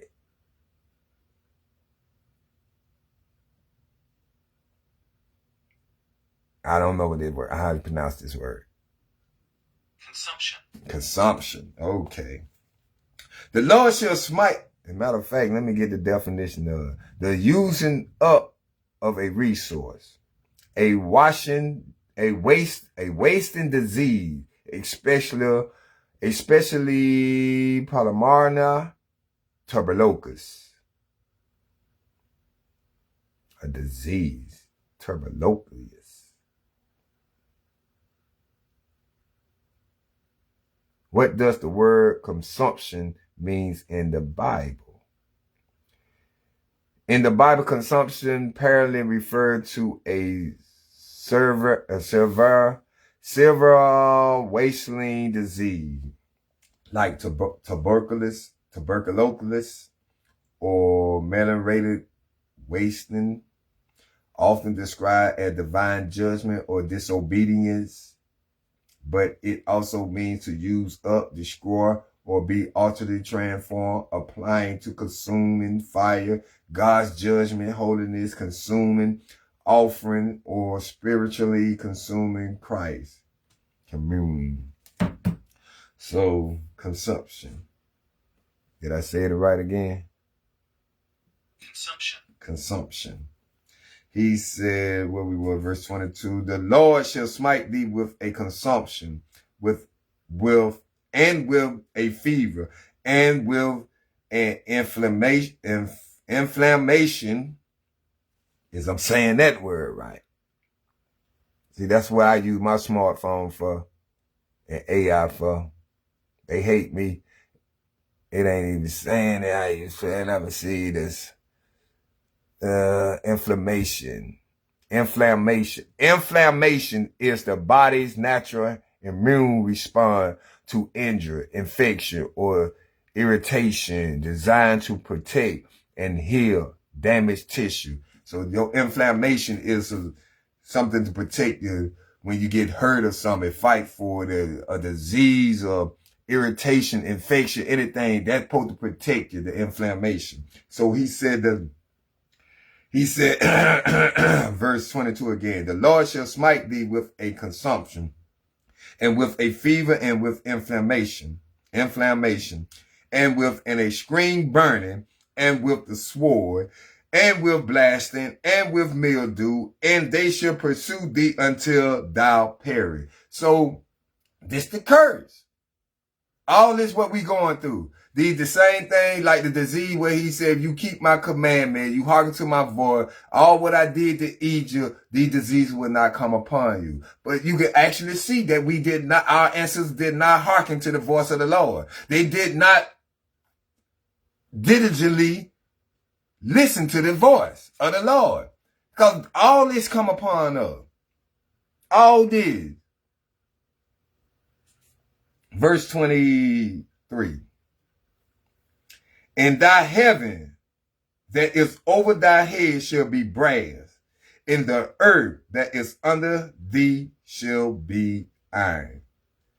So there ain't no way out of this. Brass over your head. Some hard. Iron under your feet. Let's get a precept. I hope that rain be done up before I go to work tonight. Because Lord knows I don't want to work in the rain, and I can't miss now another day. Not that I point out, but I just don't want to miss no other day because I got things going on, and I'm trying to get everything back under control. Especially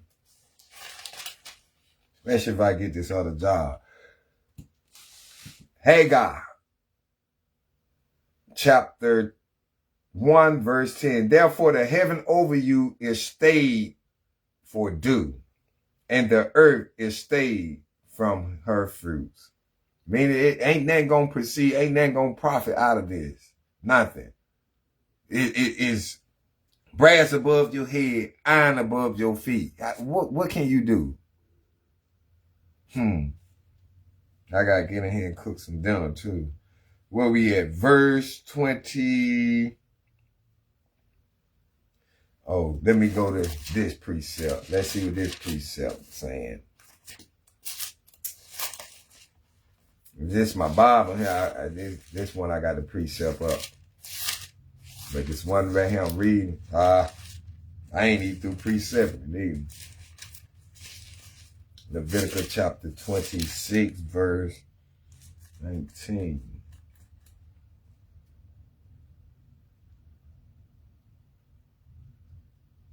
Okay.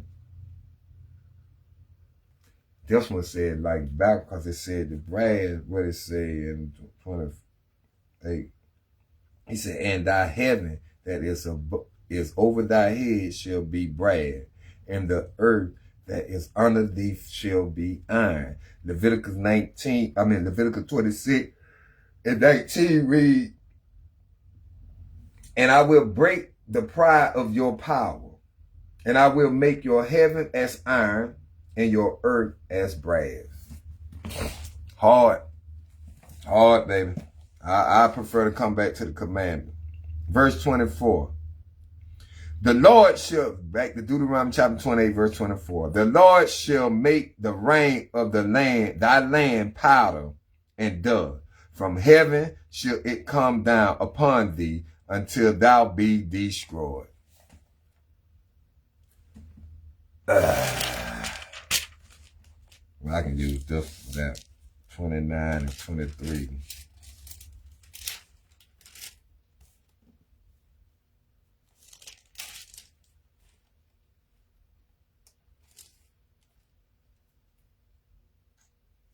The book of Deuteronomy chapter 29 verse 23.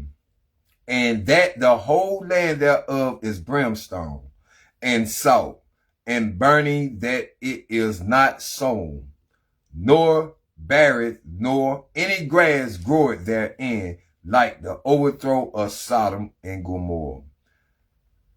Admah and Zebon, which the Lord overthrew in his anger and in his wrath. That's why he said in Deuteronomy 28:24, the Lord shall make the rain of thy land powder and dust. From heaven shall it come down upon thee until thou be destroyed. How many times we read destroyed in the curses?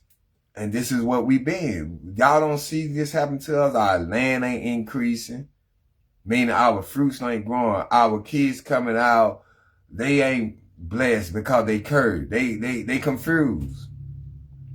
They don't know if they want to be a woman or a man, a boy or girl. It's just so much going on, and this is the outcome of we not hearkening to the voice of the Lord and keeping the commandment. Now imagine if, like I said, if we hearken to the voice and keep the commandment, what will happen? Y'all don't even want to find this out, man. Y'all better stay in your wickedness. Y'all say what's good is evil and what's evil is good. Sleeping with another man, that's good to y'all. That's wickedness, according to the Bible. And according to me too. Not just only the Bible. Two men laying in the same bed with these rough legs. And two feminine women laying in the same bed. That's a cherished for. Ooh, when God put Adam to sleep, it took real for man. He ain't went and made no man. He went and made a woman. Even though God called us mans. But that was a feminine thing he gave to a man. A woman. And this woman stood. I done seen on the thing, rolling through the thing, and this stud gonna tell you the difference between. She said, I'm gonna tell you the difference between a stud, a bulldog. It was what she called out. Ain't no difference between it. What? Ain't no difference between it. Y'all all wicked. And you gonna die in your sin if you don't repent. Back to Deuteronomy chapter 28, verse 25. The Lord shall cause thee to be smitten before thy enemy. Thou shalt go out one way against them, and flee 7 ways before them, and shall be removed into all the kingdom of the earth. Now, we was going out for the blessing. We were gonna go out and smite them. They was gonna flee from us 7 ways. They gonna come in one way and flee from us 7 ways, but we gonna go out to them and we gonna flee 7 ways. This the curse. And this is what we choose. Every time our enemy come around, when you see that black and white car, when you see that sheriff car, or when you see that state trooper car, even if it is your own kind, remember, all Israel, not Israel. Wicked Israelite made a covenant with the heathen. They'll sell their own people out. I was watching a cap that the black man, they got the man in the handcuff. He's standing behind. The white dude, I don't know what the black dude said, something. The white dude hauled off and punched the dude in the face. Black dude just stood there. He gonna be judged for that. Everything you say, everything you do, you gonna be judged for it. You let this white man hit your brother like that. So you made a covenant with the heathen. Understand the covenant with the heathen. You gonna protect that white man. If that black dude would have swung on that white man, you and that white man would have jumped on that black dude. You would have jumped on your own brother. You gonna protect that. You made a covenant. Wicked Israelite made a covenant with the heathen. All Israel is not Israel. That's why 2/3, so I'm going to the lake of fire. Let's continue. Verse 26, and thou carcass shall be meat unto all fowls of the air, and unto the beasts of the earth, and no man shall fray them away.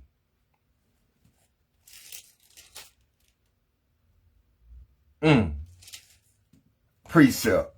Let's go back to Jeremiah. Jeremiah chapter 7. I told y'all, boy, line upon line. Here a little, there a little.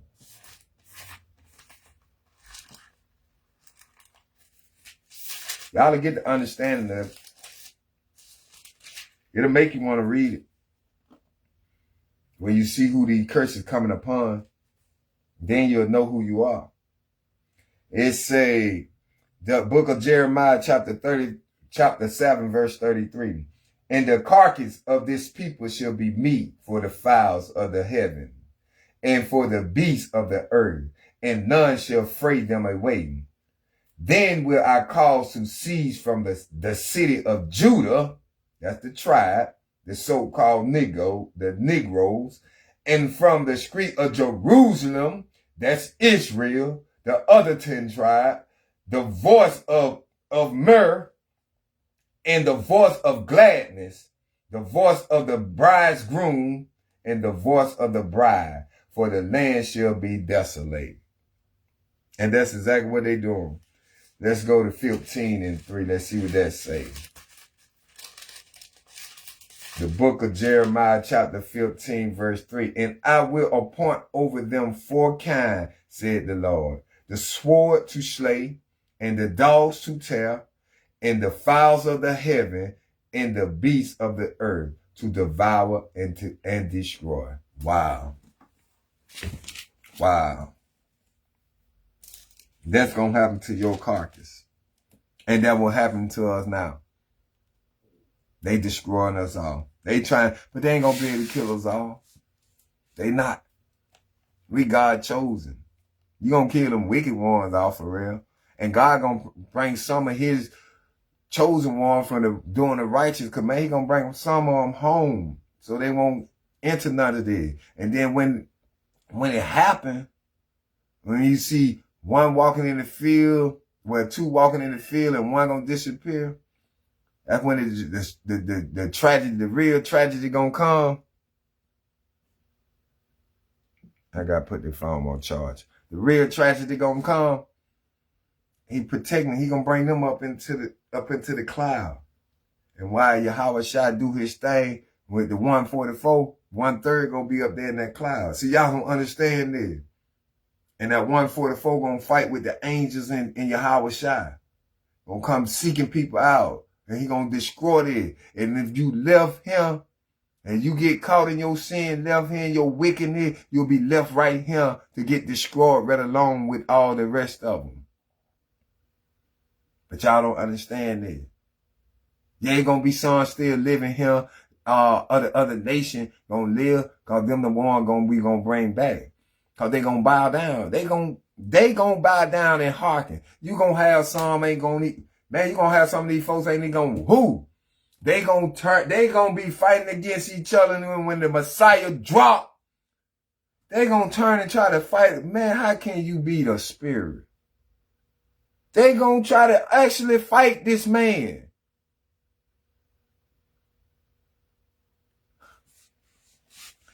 Verse 27, Deuteronomy 28, verse 27. The Lord will smite thee with the botch of Egypt. All them played what he said in Egypt, and with the emerods, and with the scab, and with the itch, whereof thou canst not be healed. He told you, if you keep my commandment, all these plagues that I brought upon Egypt, I will not do to you. I will not bring them upon you. But this is the curse that our ancestor chose. And we still doing this, choosing the same thing our ancestors chose. That's why we still in this world all this time. Just like they walked around in that wilderness for 40 years, we still because we won't choose right. We won't choose life. We choose death. You want it? Yes, I like fine things. I like nice cars sitting on rims. I like a little money. But if I seek the kingdom, he gonna give me all that. I don't have to go out there and actually put sweat upon my brow just to get it. I don't have to go out there and sell no crack or no drug to harm my people just to get it. He gonna give it to you.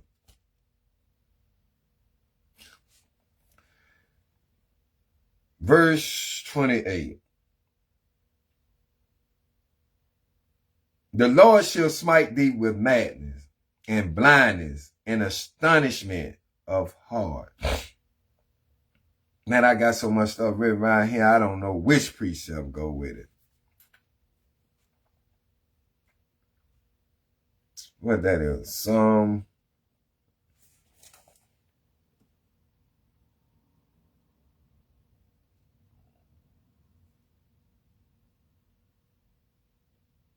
It looked like Psalm 81.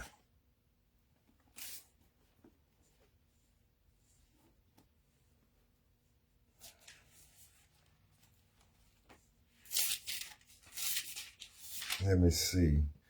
Psalm 81, where's...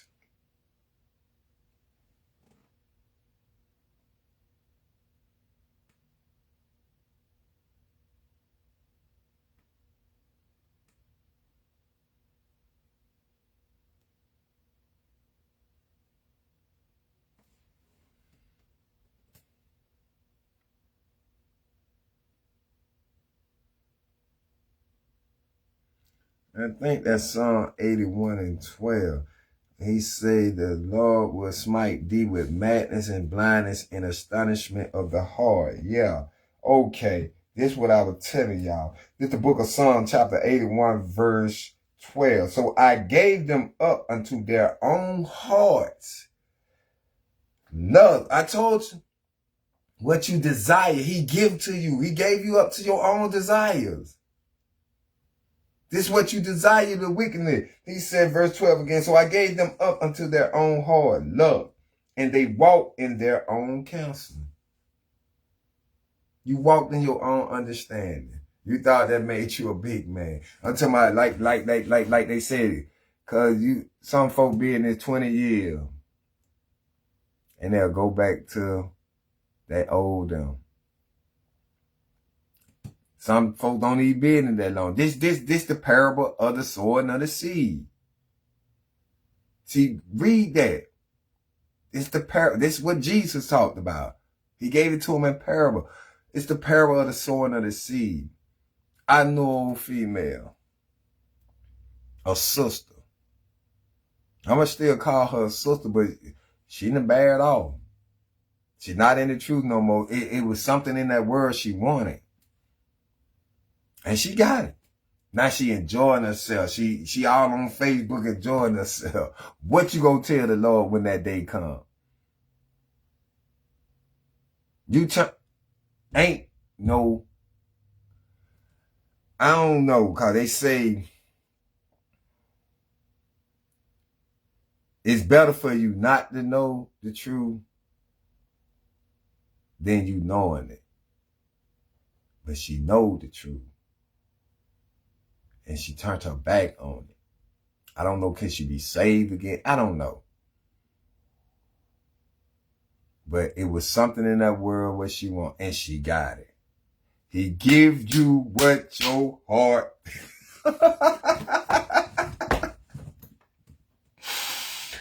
Psalm 81, Psalm chapter 81, verse 12. So I gave them up unto their own hard luck. This is what her heart asks for. Lord knows it. I'm telling you, this is what I seen it all. So she turned her back on the Lord. She couldn't be patient enough and wait for the Lord. She went back to the street and he gave her what her heart desired, what she wanted. He gave it to her. Now she living it up. But when that day come, it ain't funny. But when that day come, what you gonna say? I'm talking about, I think she was in the truth long before I came in the truth. For real. And you try to help people, try to make people look this and that, and, you know, that ain't what they wanted. So her heart desired something else, and he gave it to her. Let's continue. Where we at? Verse 29. No, let me get one more precept. I liked that precept, Psalm 81 and 2. Let's see. Let's see what Job talking about.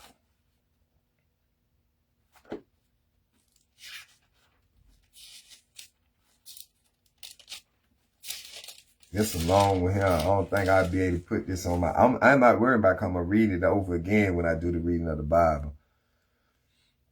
It was what, Job 5.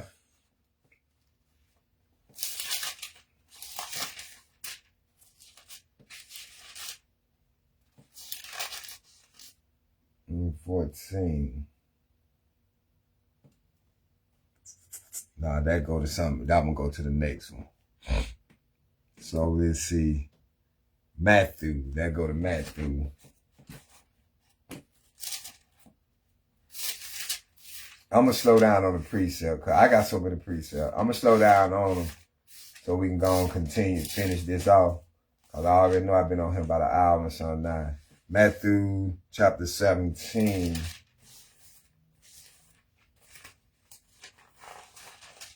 Verse 14, and it reads, and when they were come to the multitude, there came to him a certain man, kneeling down to him and saying, Lord, have mercy on my son, for he is a lunatic and sore vexed.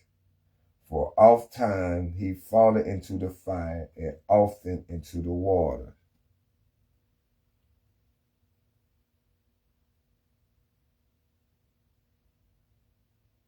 Yeah, that's dealing with the blindness, madness, and all that. And I brought him to the disciples, and they could not cure him. Then Jesus answered and said, O faithless and perverse generation, how long shall I be with you? How long shall I suffer you? Bring him here to me. And Jesus rebuked the devil, and he departed out of him. And the child were cured from that very hour. Then came the disciples to Jesus apart and said, why could not we cast him out? And Jesus said unto them, because of your unbelief. And verily I say unto you, if ye have faith as a grain of a mustard seed, ye shall say unto this mountain, remove hence to yonder place, and it shall remove, and nothing shall be impossible unto you. Howbeit, this kind goeth not out, but by prayer and fasting. So that's dealing with the blindness and all that of the astonishment of the heart, giving you your desire of what you ask for. Verse 29, and thou shalt grope at noonday as the blind gropeth in darkness, and thou shalt not prosper in thy ways, and thou shalt be only oppressed and spoiled evermore, and no man shall save thee.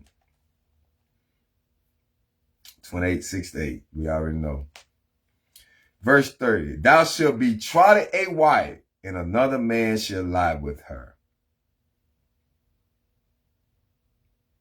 Breaking this down.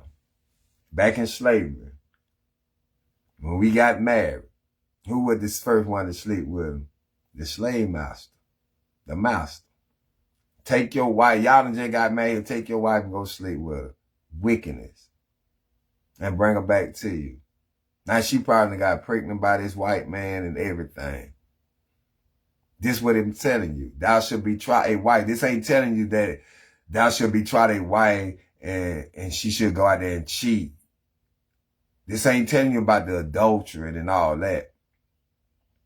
No, they're telling you about what happened to our people, especially in slavery. He said, thou shalt be tried a wife, and another man shall lie with her.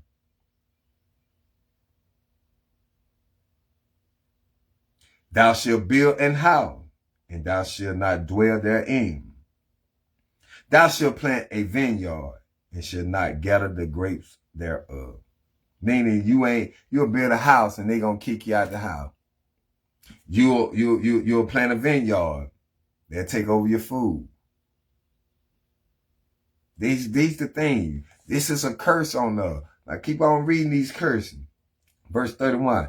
Thy ox shall be slain before thy eyes, and thou shalt not eat thereof. Thou ass shall be violent taken away from before thy face, and shall not be restored to thee. That thy sheep shall be given unto thy enemies, and thou shalt have none to rescue them. And it took everything away from him. The scripture said he won't leave nothing in the field. He gonna take everything from him. And who is that? Esau. The so-called white man. He take everything. This man won't even leave nothing in the field so the bird or the beast can eat. So you think he gonna leave something for you? Verse 32.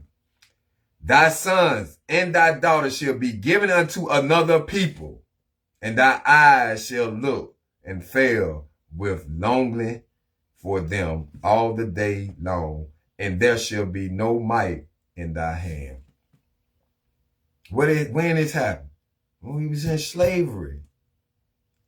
Had a baby, they take the baby, they might say you all.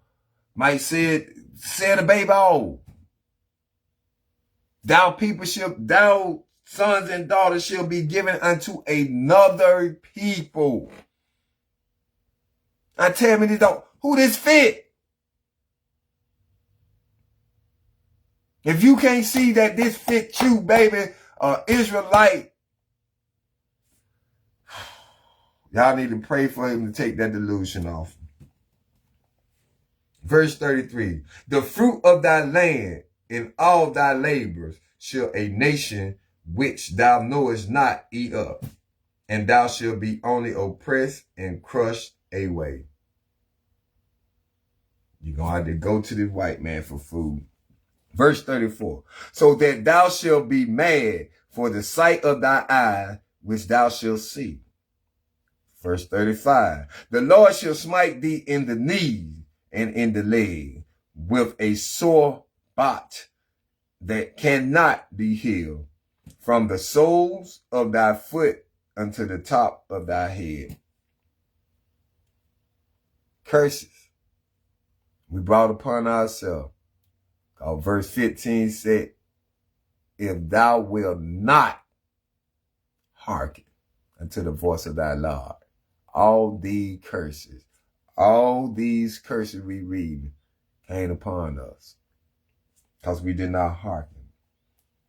Verse 36. The Lord shall bring the Lord shall bring thee and thy king which thou shalt set over thee unto a nation which neither thou nor thy father have known, and there shalt thou serve other God, wood and stone.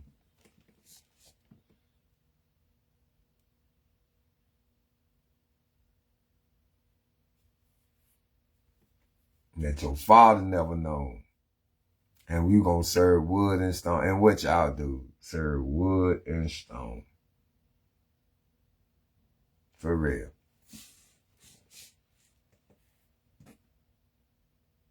The king that he did put overs up when we asked for a king like all the other nations. And it was Saul first. They fought. Saul ain't did everything what the Lord told him to do. So he took him out of that position. But what I'm saying is that it's another people that took over them.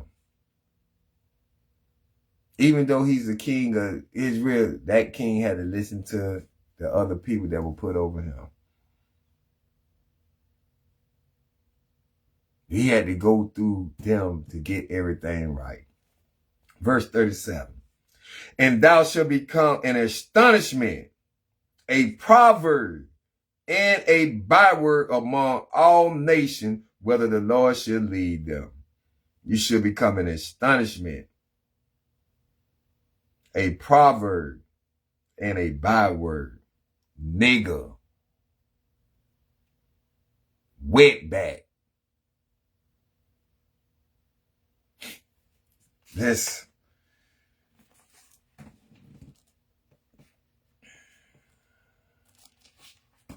Let me see something. Cause my phone went dead. I can't go on there to get the definition of some word. So I'm going to use the precepts.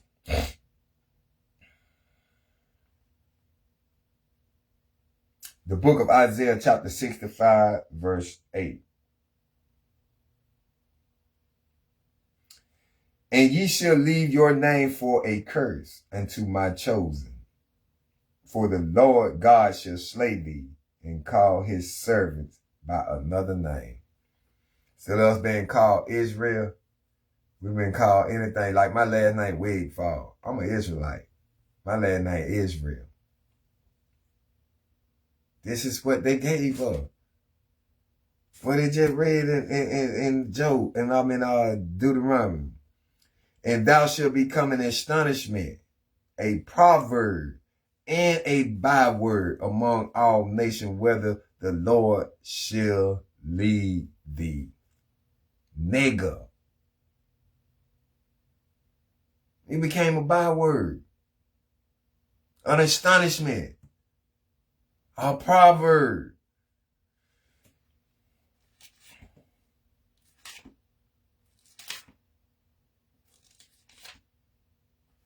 I know I said I wasn't going to get all these things.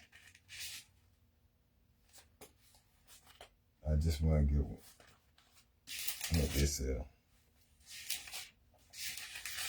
Now we still got like 30 some verses left.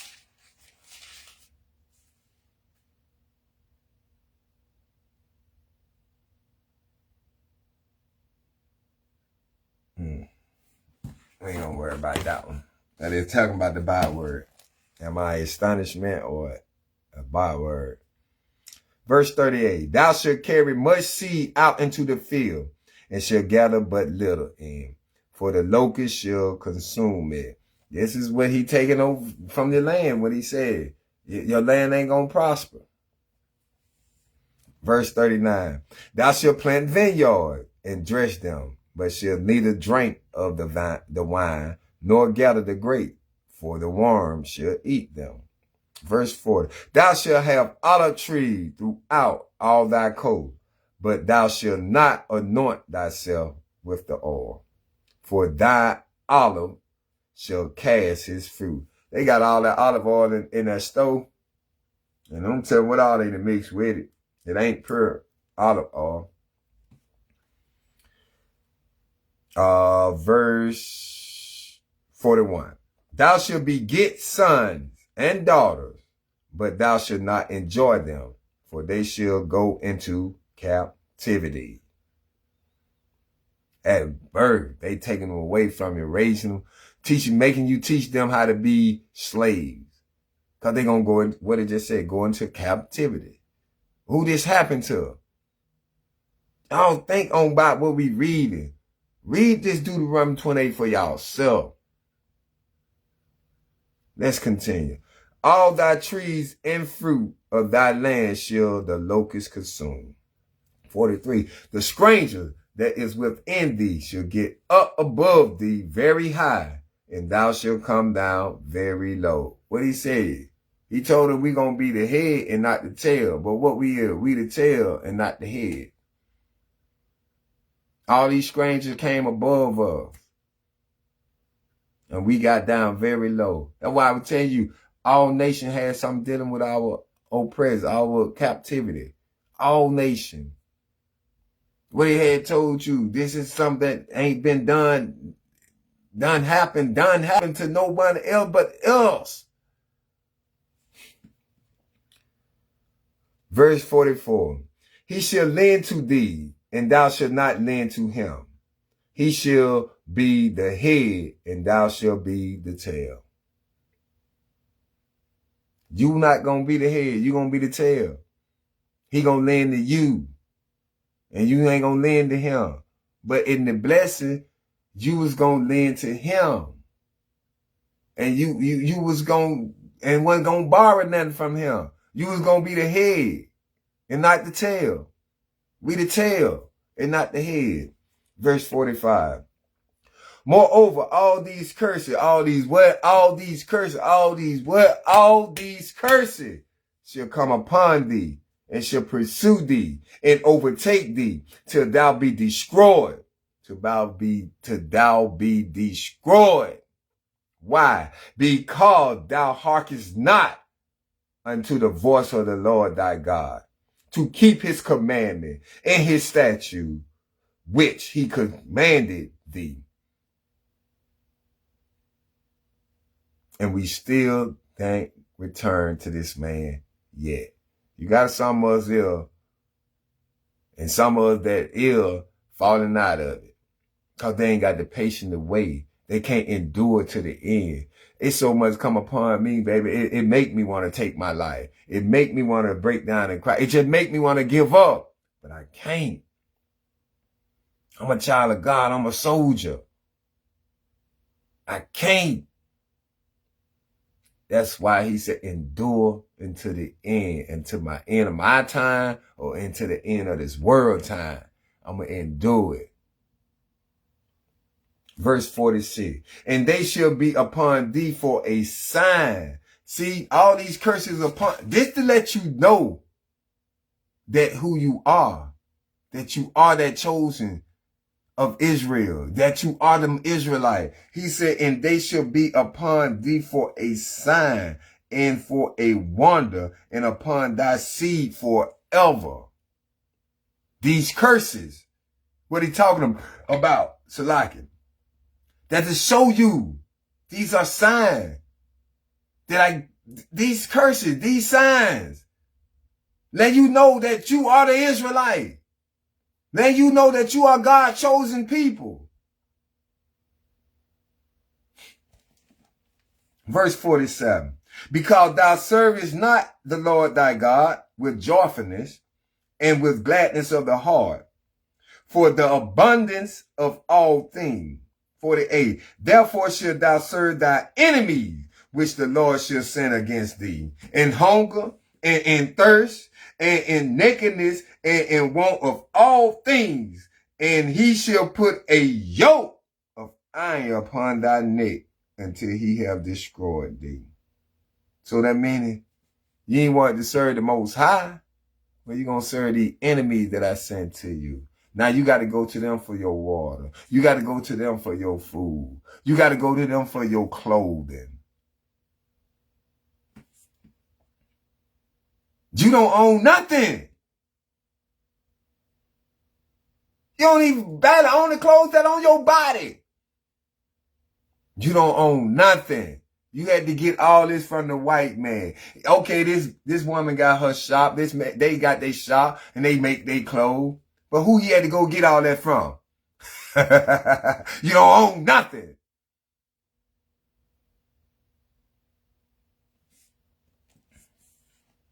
Because you serve is not the Lord thy God. Your God. Not their God. Your God. Verse 48. Therefore shalt thou serve thy enemy, which the Lord shall send against thee in hunger and in thirst and in nakedness and in want of all things. And he shall put a yoke of iron upon thy neck until he have destroyed thee. The yoke what he put upon thy neck, that happened in slavery, until he destroyed thee, not killed you, because that's their money, that's their profit. White man love $1. You want to hurt that white man, take that nigga dollar away from him. That nigga will kill you. You hurt that nigga dollar, cause any way you fund that nigga, fuck up that nigga money, man, your ass gone. You got to get out of here. You got to go get out another job. Go find you another job or something. You want to get the fuck from around him. Pardon my friend, but you want to get on from around him. For real. But he put that iron yoke on your neck until you be destroyed. Mentally and your mind destroyed. You ain't Israel. You that nigga. You my slave. That's who you will. You not Israel. That's what he mean by till thou be destroyed. What they did to Kunta? What's your name, boy? He wouldn't say it at first, but they lashed him so many times what he said. Kunta.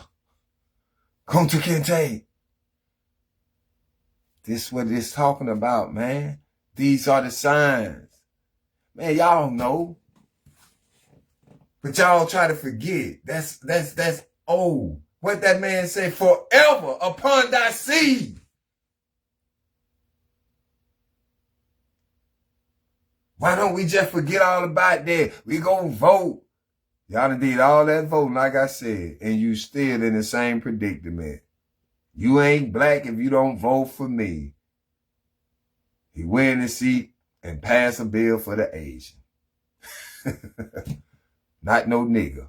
Not no Hispanic. Not no Native American. Now you got Trump trying to run us up out of this mud. Trying to send the Hispanic back to where they come from. He doing things to the black. Oh, he attacking the inner city too, blacks. They hollering about this and that, what Trump doing and all that. This is because God put him in his seat to bring all this profit together, to bring this alive, to make these things happen so we can get to where we're supposed to be getting to. Y'all really don't understand this, man. Y'all really don't understand it. We reading the blessing and curses that we brought upon ourselves. And we still doing the same thing. Like I said, this is the generation Daniel, Ezekiel, Ezra, Jeremiah.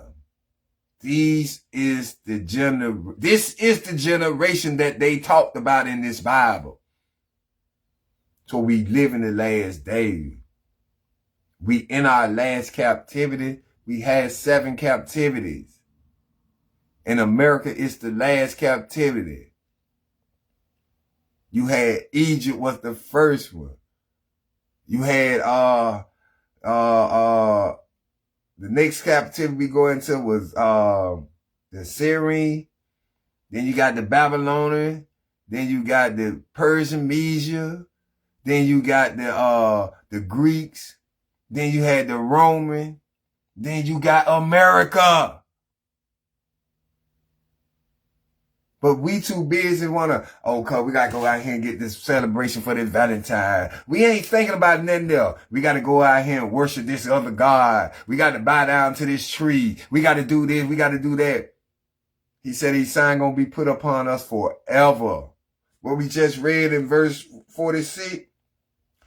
And they shall be upon thee for a sign and a wonder, and upon thy seed forever. But y'all don't look at that. That's why 2/3 of our people going to the lake of fire. Right along with hell. Right along with Esau. Let's continue. Verse 49.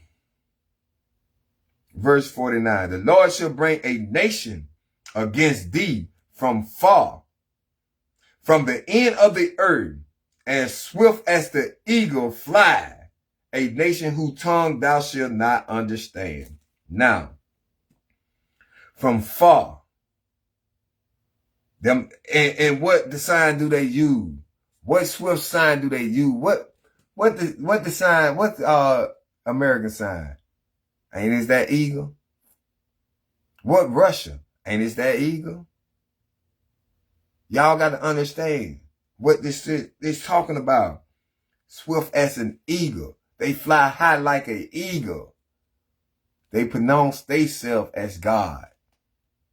They are God. That's what they tell us. I'm your God. There ain't no God up there in heaven. They don't believe in our God. And he's not their God anyway. They gods is woods and stone. Them folk bow down and pray to wood and stone, man. All the other nations. Every nation got their own God. They worship.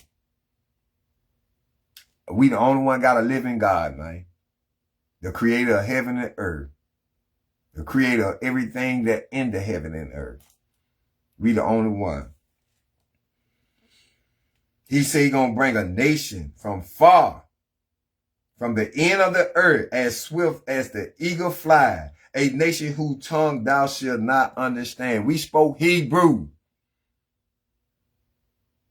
They brought that English to you. They brought that Spanish. Them Spaniards brought that Spanish to you. Our language was Hebrew. Israel. We spoke Hebrew, baby. Khan. Yahweh. Bahashem. Habashiach. Yahweh Shai. We spoke Hebrew. La'ah. I don't know all of it. I know a little Hebrew. Like when I be getting online, when they Sons of Thunder through, they'll read the prayer in Hebrew and then read it in English. I'm learning that. How to read the Lord's Prayer in Hebrew. We spoke Hebrew. English came from Spanish and all that came from them. They taught us this, what they took away from us. They destroyed your heritage. They took it away from you. You don't know it. And you follow the heathen. Do what they do. And thou should not do what the heathen do. Let's continue. Verse 50. A nation of fierce countenance, which shall not regard the person of the old, nor show favor to the young. What they doing? They don't care nothing about our old people. They killing them. They definitely don't care nothing about the young. This Deuteronomy, for all these things happen, because this book been written 2,000. This book been written more than 2,000 some years. Because this is the Torah, the book of Moses. This book was written when Moses was coming out, brought us out of Egypt. Over 6,000 years ago. This is the word that the Lord spoke. They give no regards to the old or the young. Don't care. Look what they did to Trayvon. Look what they did to old boy when they put his knee over the man's knee. A whole lot of our brothers and sisters they took out. They went in this woman's house and shot this woman in her face. Regardless of the young or the old, baby. They care nothing about y'all. But y'all want to join hand in hand with these people. That's why the scriptures say you get caught with them, you're going to get thrust through. If you get caught with them, you're going to get thrust through, meaning you're going to get killed too. And you're going to have a lot of them get caught with them. A lot of them. Let's continue, man. And he shall eat the fruit of thy cattle. He taking everything from you. Your cattle, what you had out there, he going to eat that. Ain't going to give you what they did to us in slavery. They thought they were giving us the worst part of everything. But basically they were giving us the good part. And they were wondering why them niggas were getting big and thick.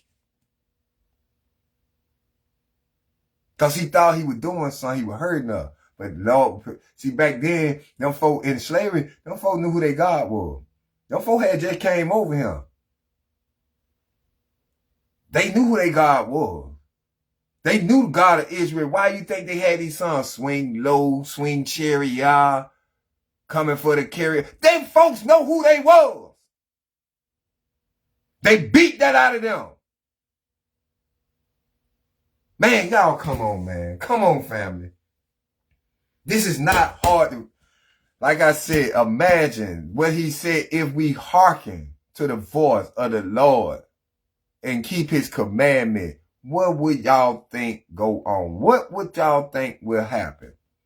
If we come together and keep Lord's commandment, what he did for Moses in Egypt, then he fought for them. If we can do it right now, cuz watch what will happen. Watch what he do. But we don't want to see that. We too busy living in this world. We too busy selling our soul. We too busy the love of money. That's what we too busy on. We ain't got time to give Lord, but come down here on a Sunday and run into that church. You don't hear nothing in that church, cuz. Sunday is the first day of work. We back on work. But y'all think that's our rest day. Man, that man gave us Saturday for a rest day. The Sabbath. And that was yesterday. But y'all running up in the church. You think he hearing anything in there? No. That's wickedness. Y'all praying to the sun god. That's what y'all praying to. Y'all don't understand. The sun god. Sunday, sun god. Man, y'all better look up these things, man. I learned these things within 5 years. And all that time my grandma had me going to church, I ain't none of this. And folks, you know how people, you know how your grandma, your Miss Groove had you at church. We went to church all, and not what? Nothing.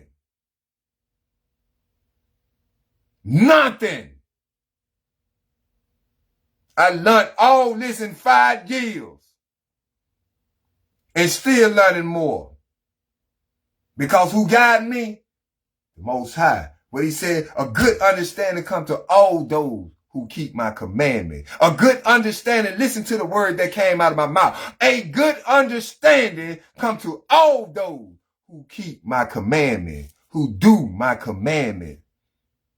That's how I got this understanding. That's how I understand this word now. Because when I was in church, I ain't understanding that. All that. People falling all out.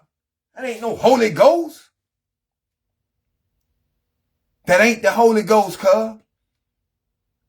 The Holy Spirit is to bring you a remembering of who you are. Read the scripture. That's what the Holy Spirit is. It's not falling all out, catching a dance, running from this end of the room to that end of the room. That's Satan on you. That's a devil in you. Wicked spirit in you. Because the Holy Spirit going to remind you of who you are. Going to bring you back to the remembering of these laws, statutes, and commandments. Going to bring you back to the remember of what Moses did for Egypt. Going to bring you back to the remember of who you supposed to be. That's the Holy Spirit. Let's continue. 51 again. And he shall eat the fruit of thy cattle and the fruit of thy land until thou be destroyed, which also shall not leave thee either corn, wine, or oil, or the increase of thy kind of flock of thy sheep until he have destroyed thee. What I told you that white man will do. That white man will take everything out that field, won't leave a grain for you. He will take everything away. We ain't built like that. We ain't made like that. That man said in 6 years we reap. The 7th year, we don't mess with nothing. Let the poor get it. Let the beasts of the field get it. That's for them. And when you reap that 6 years, you don't take everything. You leave stuff out there for the poor, your people. Even for the beasts of the field. Look what Esau doing. This man out here cutting down trees. He done destroyed the ocean. Y'all don't understand these things. He taking everything God told y'all not to eat in the water, out of the water, and y'all wonder why the ocean look like that. Y'all wonder why the animals, these sharks and everybody attacking. I'm about to call you back, Pop. Y'all wonder why the animals, the sharks and stuff attacking people. Verse 52. And he shall besiege thee in all thy gate until thy high and fierce wall come down, wherein thou trusted throughout all thy land. And he shall besiege thee in all thy gate throughout all thy land, which the Lord thy God had given thee. Verse 53. And thou shalt eat the fruit of thy own body, the flesh of thy son and of thy daughters, which the Lord thy God hath given thee in the siege and in the straitness, wherewith thy enemies shall distress thee. They doing you that now. They feeding your own people now. We already messed up, cuz. They've been doing it for a long, long time, man. A long time. That's why you got to draw yourself nigh to God. He the one gonna protect you. He the one gonna keep you from getting all these diseases. Keep his commandment. He the one gonna do that. Let's keep going. Verse 54. So that the man that is tender among you and very delicately his eyes shall be evil towards his brother, and towards the wife of his bosom, and towards the remnant of his children, which he shall lead. Now, we used to be tender amongst each other, very delicately. We used to care for each other. We used to kiss each other on the cheeks, greeting us like that. But now he said, his eye shall be evil towards his brother. Look at us out here we killing each other down. And this is what they like. This is what they like. One dead, one in jail. Or both dead. This is what they like, cuz. Then what do you say? Towards the brother and towards his wife. We don't respect our wife. We run away from our wife. Sometimes, like God said, a man rather sleep in the bed with a lion than a wicked woman. A man rather lay on top of the roof than stay in the house with a wicked woman. That's understandable. So, by him leaving the remnant of his children, sometimes that man fight like me. I fought for so long that it was coming to a point that I was about to put my hands on this woman. So I had to leave. She wicked. I found out that she was wicked. Don't show you no respect. That's all a man want. A man ain't thinking about love. Love gonna come if you... Love is respect. That means you love that man. If you respect that man or you respect that woman, that means you love that person. Don't you respect your mother? Don't you respect your father? So you love them. That's love. And if a woman can't respect me, cuz I don't need to deal with her. I don't need to be in that house with her. Cause respect goes a long way, cuz. Respect goes a long way. That's all I have is my word.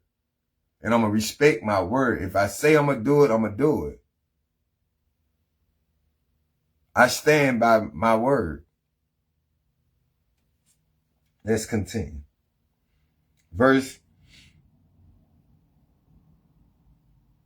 55. So that he will not give to any of them of the flesh of his children whom he shall eat, because he had nothing left him in the seed, and in the straitness wherewith thy enemies shall disgrace thee in all thy gates. Verse 56. The tender and delicate woman among you, which would not adventure to set the sole of her foot upon the ground for delicateness and tenderness, her eyes shall be evil towards the husband of her bosom, and towards her son, and towards her daughter. The same thing with the delicate woman. The same thing. And that's what we got, especially against the women, against the husband. See, it used to be the mans out there cheating back in the day. Now, boy, you look around cause you got more women cheating, and then they get on this, like, this dude be doing this thing, this podcast, and be telling about how what the women's doing and everything, and why the man don't accept them and stuff like that. He be blowing the thing, bomb, womp, and all that, cutting them off. But this girl gonna come on here and talking about that we give ourselves away. You got to know how to cheat. For real? That the Bible say no adultery. You sleeping with a married fucking man. So you just say, tell the Lord to kiss your behind, right? And you proud of it. You proud of taking 14 different penis. That's nasty as fuck. Pardon my French. But that's nasty as fuck, cuz. You done took 14 different penis. Now think, how many women did he 14 different people? One man probably slept with 21 women. Now you done got all this backtrack from all this. Do the math. And you done slept with 14. That's nasty. You have a hole. And that's inside of you. And y'all proud of, I slept with him, Tom, Dick, and Harry. Y'all proud of that. And you think that's why you alone now. That's why you ain't got no husband now. Now you got some mans out there like that.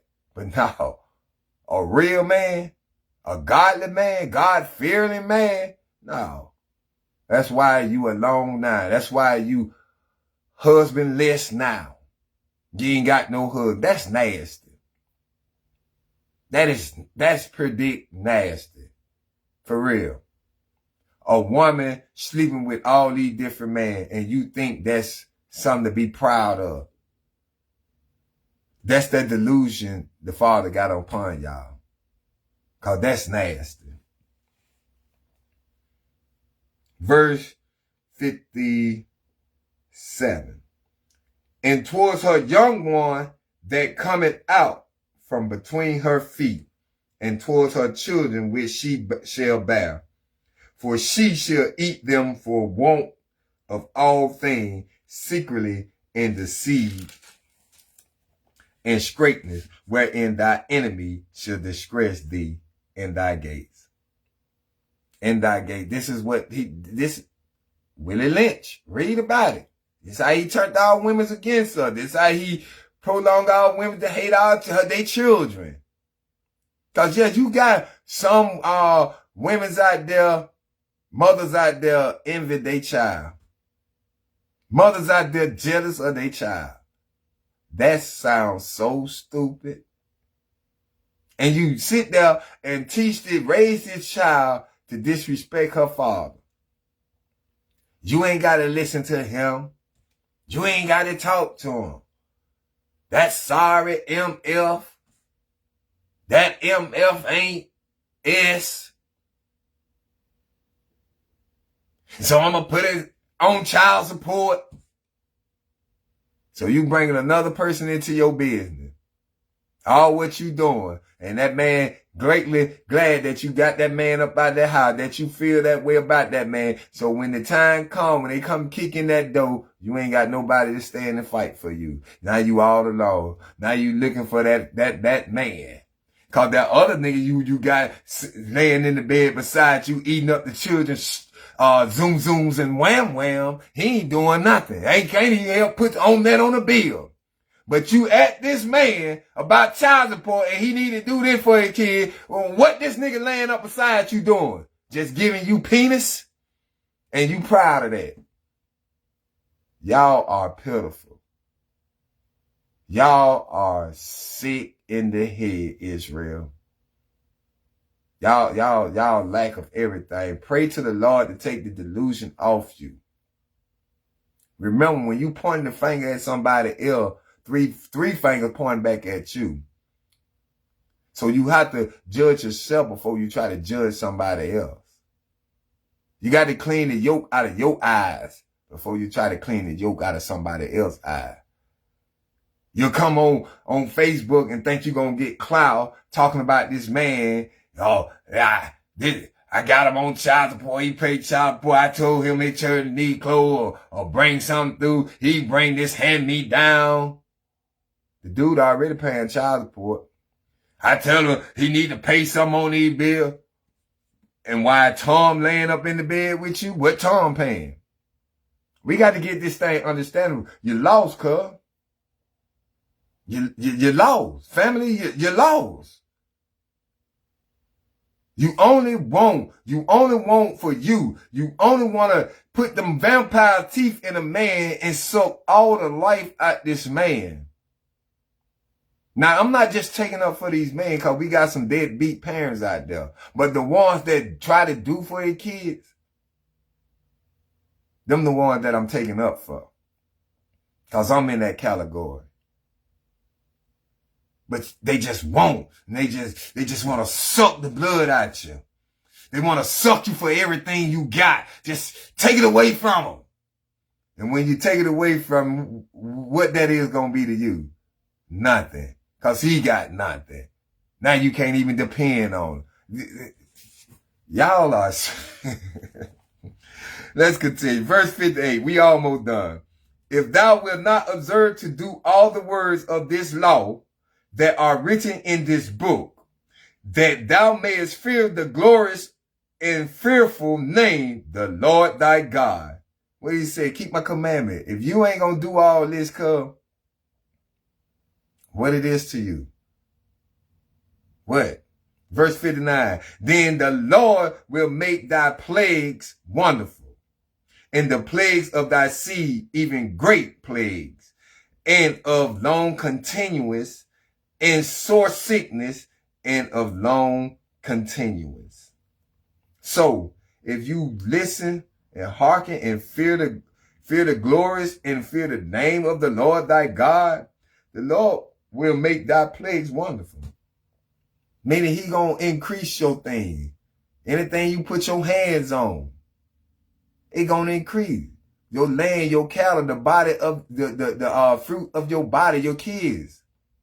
It gonna increase. He gonna bless it. But if you don't, these same old curses. Even the sickness, he gonna take that away from you. But we don't understand these things. Verse 60. Moreover, he will bring upon thee all the disease of Egypt, which thou wast afraid of, and they shall cleave unto thee. And that's what he did. Because we didn't listen to the commandment. We didn't hearken diligently to the voice of the Lord. So now we got all the sickness that he brought upon Egypt, and we got all the other sickness that he came in the world. When a man should not sleep with another man. Now you got the HIV out there. Days. That's the killing. You got women sleeping with. That's the killing part. See, he gonna destroy you. It gonna be happen. He gonna destroy you all. All the disease of Egypt, which thou was afraid of, and they shall cleave unto thee. They gonna cleave unto you. You got cancer. You got tuberculosis. You got all types of disease. But y'all don't understand one thing. Go back to Genesis, chapter 1, when he gave all these herbs for meat. And y'all run out here to these doctors. And these folk feed y'all with things. Why would I want to take something that you said a side effect to? But it ain't even for the cure this. It just gonna sum it up a little, make you feel a little better. But it's still there. But on top of that, you got what it is, you got side effects. They might make your stomach hurt, or you might vomit, or you might feel woozy. Why the fuck, pardon my French, but why the hell would I want to take something that gonna give me a side effect to make something worse than what it is? It's only just you giving me something to make me forget about what I got going on and worry about and make me put my mind on something else was going started up. That's crazy. And they money. That's why they don't want to give you these herbs. That's why they be taking this 250 remedy herb book off the line. Folks be selling, they sell them like this real quick. Cause you ain't got to do nothing. God gave you all herbs for me. You ain't got to do nothing. Go to the, man, you got one for cancer. You got one for AIDS. You got one for, what it is, herpes. You got these things that you can mix, the herb that you can put together and cure yourself. You even got herb that cure bone break, what you make some rub on you to heal your broken bone. But you really run out there and collect the bill. Cause Esau loved money. I told you if you stop doing that, Esau go crazy. You take that nigga dollar away from him. That's how you hurt him. He'll go crazy. He don't know how to live. He don't know how to survive. He don't know how to survive without that. He don't. And he got a lot of our people too, don't know how to survive. Israel. Got a lot of our people don't know how to survive without money. Let's continue. Verse 61. Also, every sickness and every plague which is not written in the book of this law, them will the Lord bring upon thee until thou be destroyed. AIDS ain't written in him. Cancer ain't written in him. None of that. But he just said, which is not written in the book of this law. Tuberculosis ain't written in him. Herpes ain't written in him. Them will the Lord bring upon thee, you, Israel, until thou be destroyed. Until you be destroyed all. Verse 62. And ye shall be left few in number, whereas ye were as the stars of heaven for multitude, because thou wouldest not obey the voice of the Lord thy God. He said you should be left few in number. And we was like the sand of the sea. And look how we dying out. If we ain't killing each other, it's disease is taking us out. If the white man ain't killing us, well, stay out these folk face and get into this Bible, man. Stay out these people way. Cause they live in wickedness. And God gonna, Psalm 37. Read it. God gonna answer them. Don't envy them. Don't worry about, he doing all this wickedness in the world and ain't nothing happened to it, all this coming upon. Don't worry about that. You get chastised by your father. That means he loved you. If that nigga ain't getting chastised, that nigga right there done. Let's continue. Verse 63. And it shall come to pass, meaning gonna happen, that as the Lord rejoice over you to do you good and to multiply you, so the Lord will rejoice over you to destroy you and to bring you to naught. and ye shall be plucked from off the land, whether thou goest to possess it. So the same way if he do you good, he can do you bad. Verse 64. And the Lord shall scatter thee among all people, from the one end of the earth even unto the other, and there thou shalt serve other gods, which neither thou nor thy father have known, even wood and stone. Now we scatter all over the world. We scatter in all other four corners. God chosen people. We scatter all over this place of the four corners of this earth. And he said we will serve wood and stone. I used to serve the same thing. I used to represent the Christmas tree. I used to do all that. But now I know thou servest another God. And he said, don't put no other God before me. Exodus chapter 20. These the law. Read it. So I had to stop all that. I had to serve the Lord the right way. He gave us our holy high days. He gave us our feast days.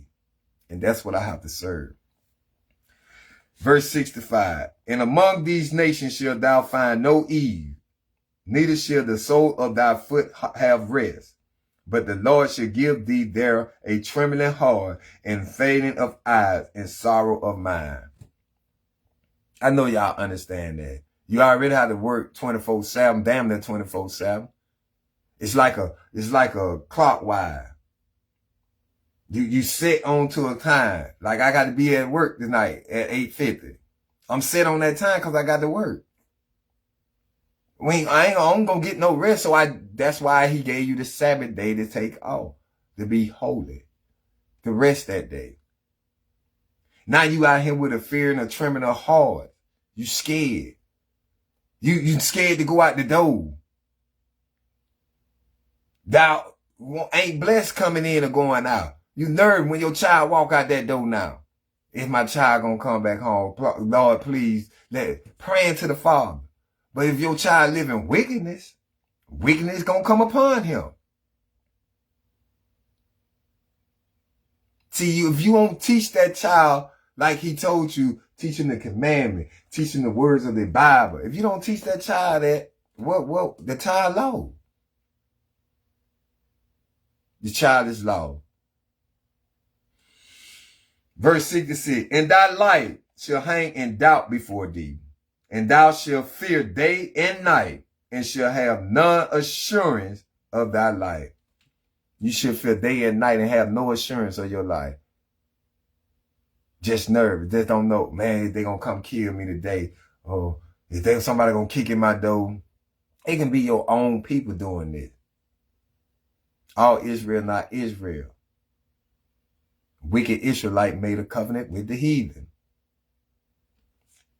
We at the end now, y'all. Verse 67. In the morning thou shalt say, would God it were even? Would God it were even? In the morning thou shalt say, would God it were even? And at eve thou shalt say, would God it were morning? Wishing that. I wish it were evening. I wish it were morning. For the fear of thy heart wherewith thus shall fear. And for the sight of thy eye which thou shalt see. Verse 68. And the Lord shall bring thee into Egypt again with ships, by the way whereof I spake unto thee. Thou shalt see it no more again, and there ye shall be sold unto your enemies for bondmen, bondwomen, and no man shall buy you. That was the end of Deuteronomy 28 of the cursing. You had Martin Luther King, Malcolm X. How many people you had trying to save you? And y'all still running to these poles at the day, and the book just told you, no man shall buy you, meaning no man shall save you. God said he was going to bring you back into Egypt again with ships. How did we get over here on them ships? And he said, thou shalt not see it no more again. Meaning you will not see your homeland no more again. Not until the Messiah come and bring he said he gonna bring heaven down to us. So everybody be hollering about, I'm going to heaven. Well, I don't know where you're going. Heaven gonna be brought down to us. So I don't know where you going. Yeah, maybe going to the lake of fire. See, this is the thing the church teaches. They don't teach you the truth. See, I sat there and read these scriptures to y'all. That man is not going to sit in that church and read. That man going to read one or two verses. Close that Bible up and he gone. That nigga gone off by his understanding. He telling you some of everything. And then he going to try to pick the best verse out of there so he can explain it right to you. So he can lean on his understanding to give it to you. I sat here and read the whole chapter from 1 to 6 to 8. That's what you want. I don't want to hear what you think. I want to hear what the words say. He said, no man gonna buy you. You not gonna see your land no more again. But y'all don't believe this. Y'all don't believe this. But it's gonna be a time come. It's gonna be a time come that y'all gonna wish y'all had her. With that being said, Israel, Israel, Israel. I got to get up out of here. It's after 4 o'clock. I got to cook my lunch. Cause I got to, like I said, we on a clock. We on a time schedule. I got to get to work.